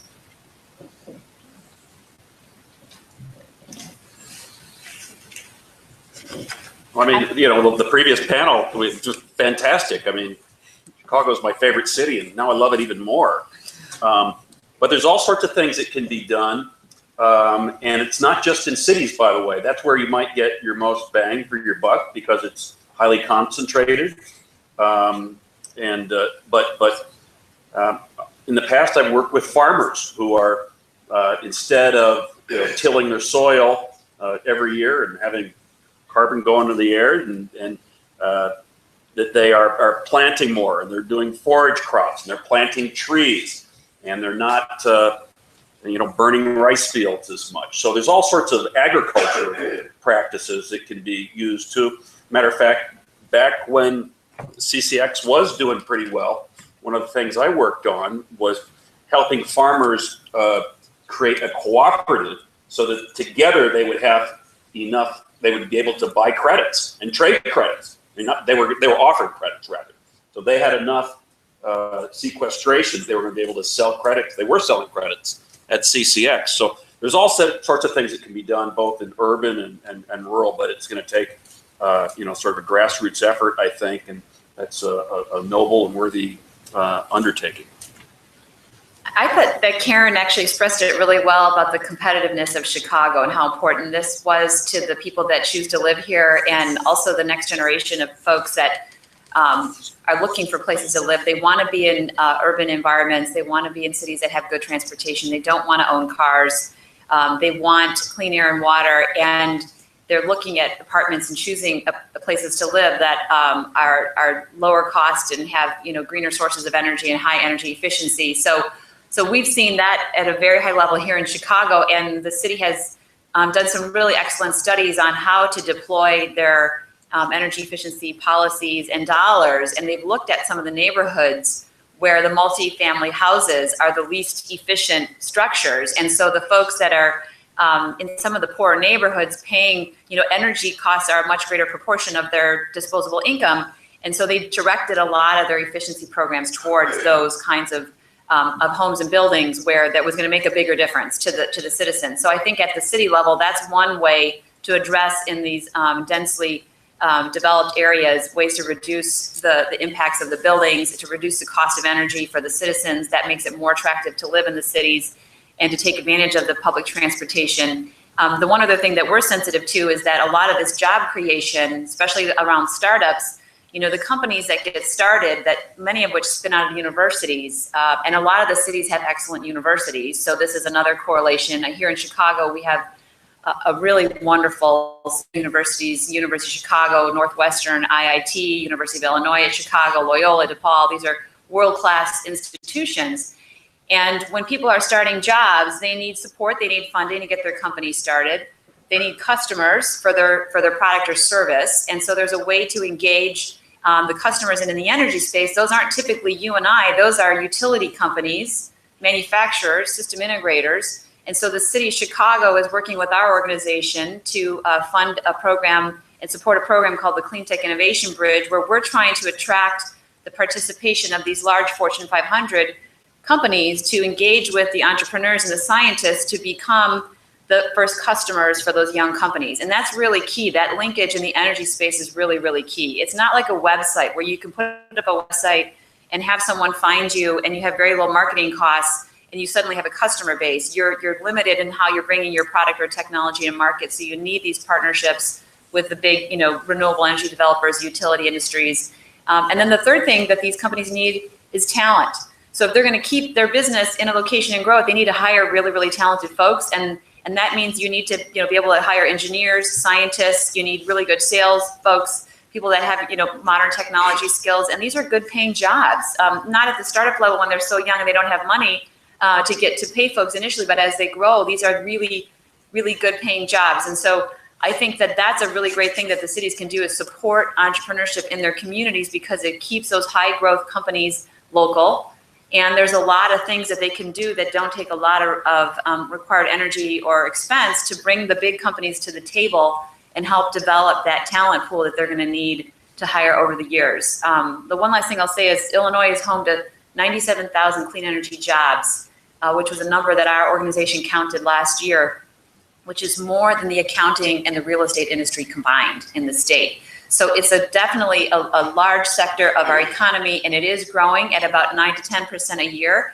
So, as we talk about policy, we get a little squirrely when we think about all of the worries about job losses in this space and putting energy into sort of staving off the job losses, we really want to see energy and resources put into job growth and the creation of these next generation companies, because that's what the young people want to do. That's where they want to work. And so you kind of have to be ahead of the ball to support that growth in the economy. And that's part of our key message, is making sure that the states and the cities are doing what they can to support those young businesses. I'll just add to that real quick, in that I completely support what Amy's saying. I ran a 2-year kind of rotational program at Acciona, and we had an internship program that was attached to that. And so there was 2 roles that we were hiring for every summer, and we had 600 applications. And we picked the cream of the crop every time in doing that. There's so many people, really good, talented people that want to work in this space, and there just aren't enough jobs for them ultimately. So, the energy level is there. It's sort of, it's the thing that people are passionate about. And I'm glad about the question that was asked in the previous panel from a Northwestern student. These kinds of things are real. It's just, there's just not enough positions ultimately. So I'd like to see more growth there, because the talent's there. It's like the internet boom. Everyone that graduated from college went to go work for an internet company. They want to work for a clean energy company, but the industry is still not there. Can I just add that cities should build alliances between themselves, and they could put public procurement together and create a huge market for clean energy or for electric transportation or whatever. That's going to be very powerful. It's already starting in different places in the world. And even in the United Nations now, it's Mayor Bloomberg, ex-Mayor Bloomberg, he's got a sort of ambition. And it's quite successful. Lots of cities in the world are very interested and would like to be part of an alliance of that sort. Alliance of cities? Alliance of cities. So like they all go and buy rail or smart cars or something together and they get a discount? Exactly. That's great. I agree. I think there's a lot of potential there. I agree with the panelists that there's a lot of potential in states and cities, but I think there's also a limit. I think some cities are never going to do anything on climate. Some states are never going to do anything on climate unless the federal government tells them to. So I think there's definitely a lot of potential and growth for that in those areas, but I think you also need a federal level policy to be able to get the sort of the ones that will never, for one reason or another, get on board. So I think we have time for one more question. We have it? No? Well, if no more questions, I'll just ask my. One more? Yes. Thank you very much. So say a word about, Bart, you said taxes are just dead. They're anathema. They're horrible. Scott, you said production tax credit necessary, required for the wind industry. You say a word about, I understand the difference between the two, but can you say a word about that? Is it the carrot versus the stick? Is it just a negative implication of a tax? Can you say a word? I guess both of you are both working. I will go first. You can say a word. Well, that's one of the points I was trying to make, actually, is that it has the production tax credit, has been a key element to wind energy's growth and shrinkage, depending on the year you're talking about in the U.S., but it doesn't necessarily need to be there going forward. There's other things there's other drivers to the market that are more important than that fills a gap. And that's been an important gap that has needed to be filled, but looking to the future, if you think about, we like the idea, of course, of a carbon tax, because that just makes the industry grow faster. It's still going to grow and it's still going to be there, and I think it's still going to be successful. It's just not going to be as big as it could be. So it's just a political reality that you're not going to get it. Remember, I was talking about Bush 41 earlier. He did the Dirty Harry at the debate. He said, "Read my lips, no new taxes." And that didn't last too long. It killed him with Clinton. He supported taxes. It doesn't matter how many times I say it, keeps coming up. I welcome the question. It's just, it's not going to happen. So you need to look at what will happen. And that's why I say, let's go back to what Reagan supported when he tried to, get rid of leaded gasoline. He supported cap and trade. Let's take their playbook from the Gipper and do it. And so I just think it's not a reality as much as people want to talk about it. It's not going to happen. That's different than tax credits. Tax credits, by and large, on the Hill, and I've been in the House and in the Senate, that's really about your constituency. So the idea is that you give a credit and it helps, incubate businesses, et cetera, like solar or wind. And then ultimately it's supposed to go away, right? Well, I don't want to get into any individual industries because we all have clients that our law firms work with, but there are tax credits there with industries who are doing just fine, thank you. And they still exist so the tax credits is really sort of a political thing based upon, what support you have on the Hill, et cetera. But I just don't see in any realistic circumstance having a carbon tax. Let's do the free market. Let's use sideboards as a way to solve the problem. It's worked in the past. It can save the planet in the future. You didn't mention master limited partnerships, which is another vehicle that is relevant here. Master limited partnerships are tax advantage financing vehicles that have been used in the oil and gas industry for 30 years. And there's a movement to try to extend that to the renewable industry, biomass, and all the other forms of energy creation and energy infrastructure. And it's a way for folks to have tax advantage financing for the infrastructure and build out of their projects, and then to have some liquidity in the market because it's treated like a security that you can trade. And I think that's also, there's other ways around this that may not be as polarizing as a carbon tax.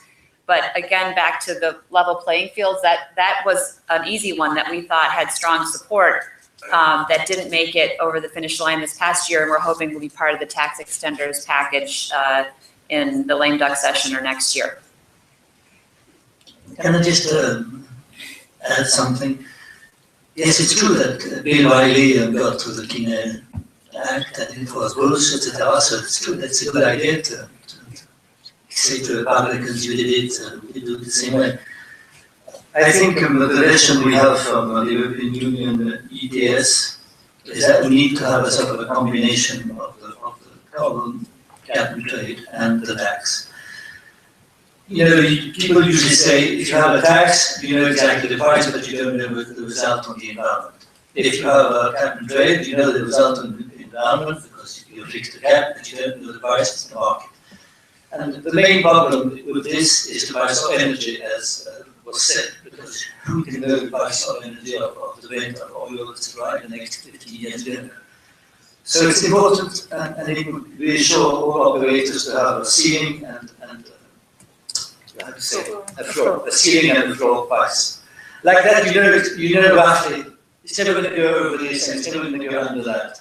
And it's much more comfortable for operators, and it gives that long-term certainty which you need in your policies. So I think we should build on the experience of all the little cap and trade markets and try to do something even better after. And you see lots of American companies have an internal pricing problem. Yeah, you must know that also. Microsoft has a fee on carbon on each of its sites, and the fee goes to a fund where they invest on clean energy, etc. And Dow Chemicals, they compensate. Lots of things are happening which actually go faster and probably further than the government or the legislators even know themselves. Right.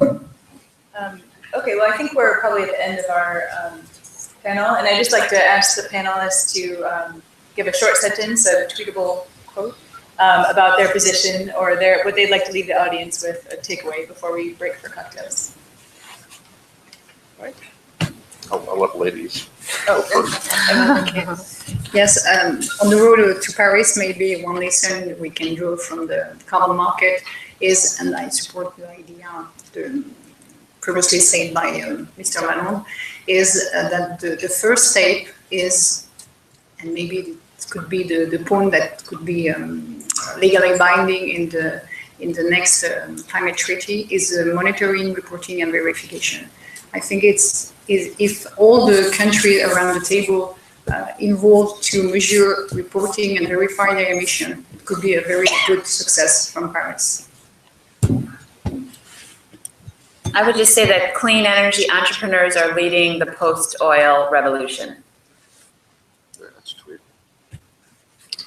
Yeah, I would say that any kind of legislation, whether it be a tax, which won't happen, that's fine. I'm actually more of a supporter of cap and trade myself. I have a background there, but anything like that can incentivize an industry like wind energy, which is poised to grow and be a main economic engine in North America, would be a huge success for our industry. After these meetings, I'm considering to move to Chicago. Well, I'm not sure it's tweetable, but so on the first panel, they talked about, well, how do you do this? Well, you put people in a back room and instead of like Chicago and figure it out. And that may be, helpful. I mean, if you could get India and China, the EU and the US in the room, but then you have to come up with like a reasonable deal for the developing countries, right? I mean, you can't just say we're the big 800-pound gorillas. This is what we're doing it. I'm continually amazed at how the EU gets stuff done with 28 countries, but how do you get 190 countries to sign off on a climate deal? I mean, you really need to have an operator who knows how to work deals. There are people around like that.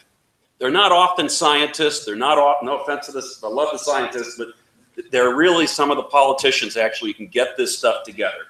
So my view is that it can happen. It may be through some coalition, and then that's reasonable with the developing countries, and then going and trying to work with individual developing countries and get a critical mass.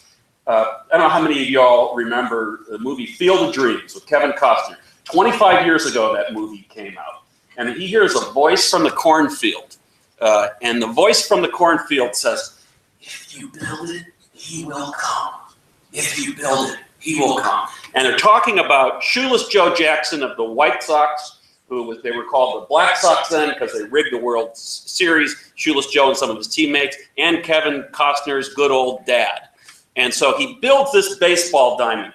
When the bank's coming after him for his farm, he stops everything and builds a baseball diamond. And all of a sudden, these magical characters, Shoeless Joe and his buddies, and Kevin Costner, Ray, the character, his dad, they come out of the cornfield and they all have a catch and play baseball.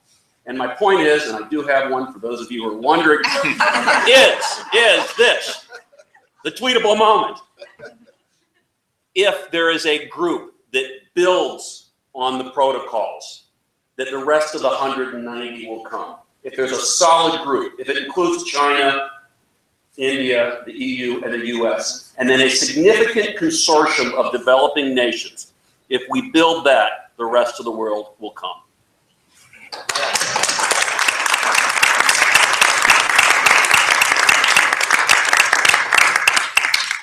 So thank you very much. Now we'll have cocktails and appetizers just in the lobby around the corner. Thank you. Thank you. Thank you.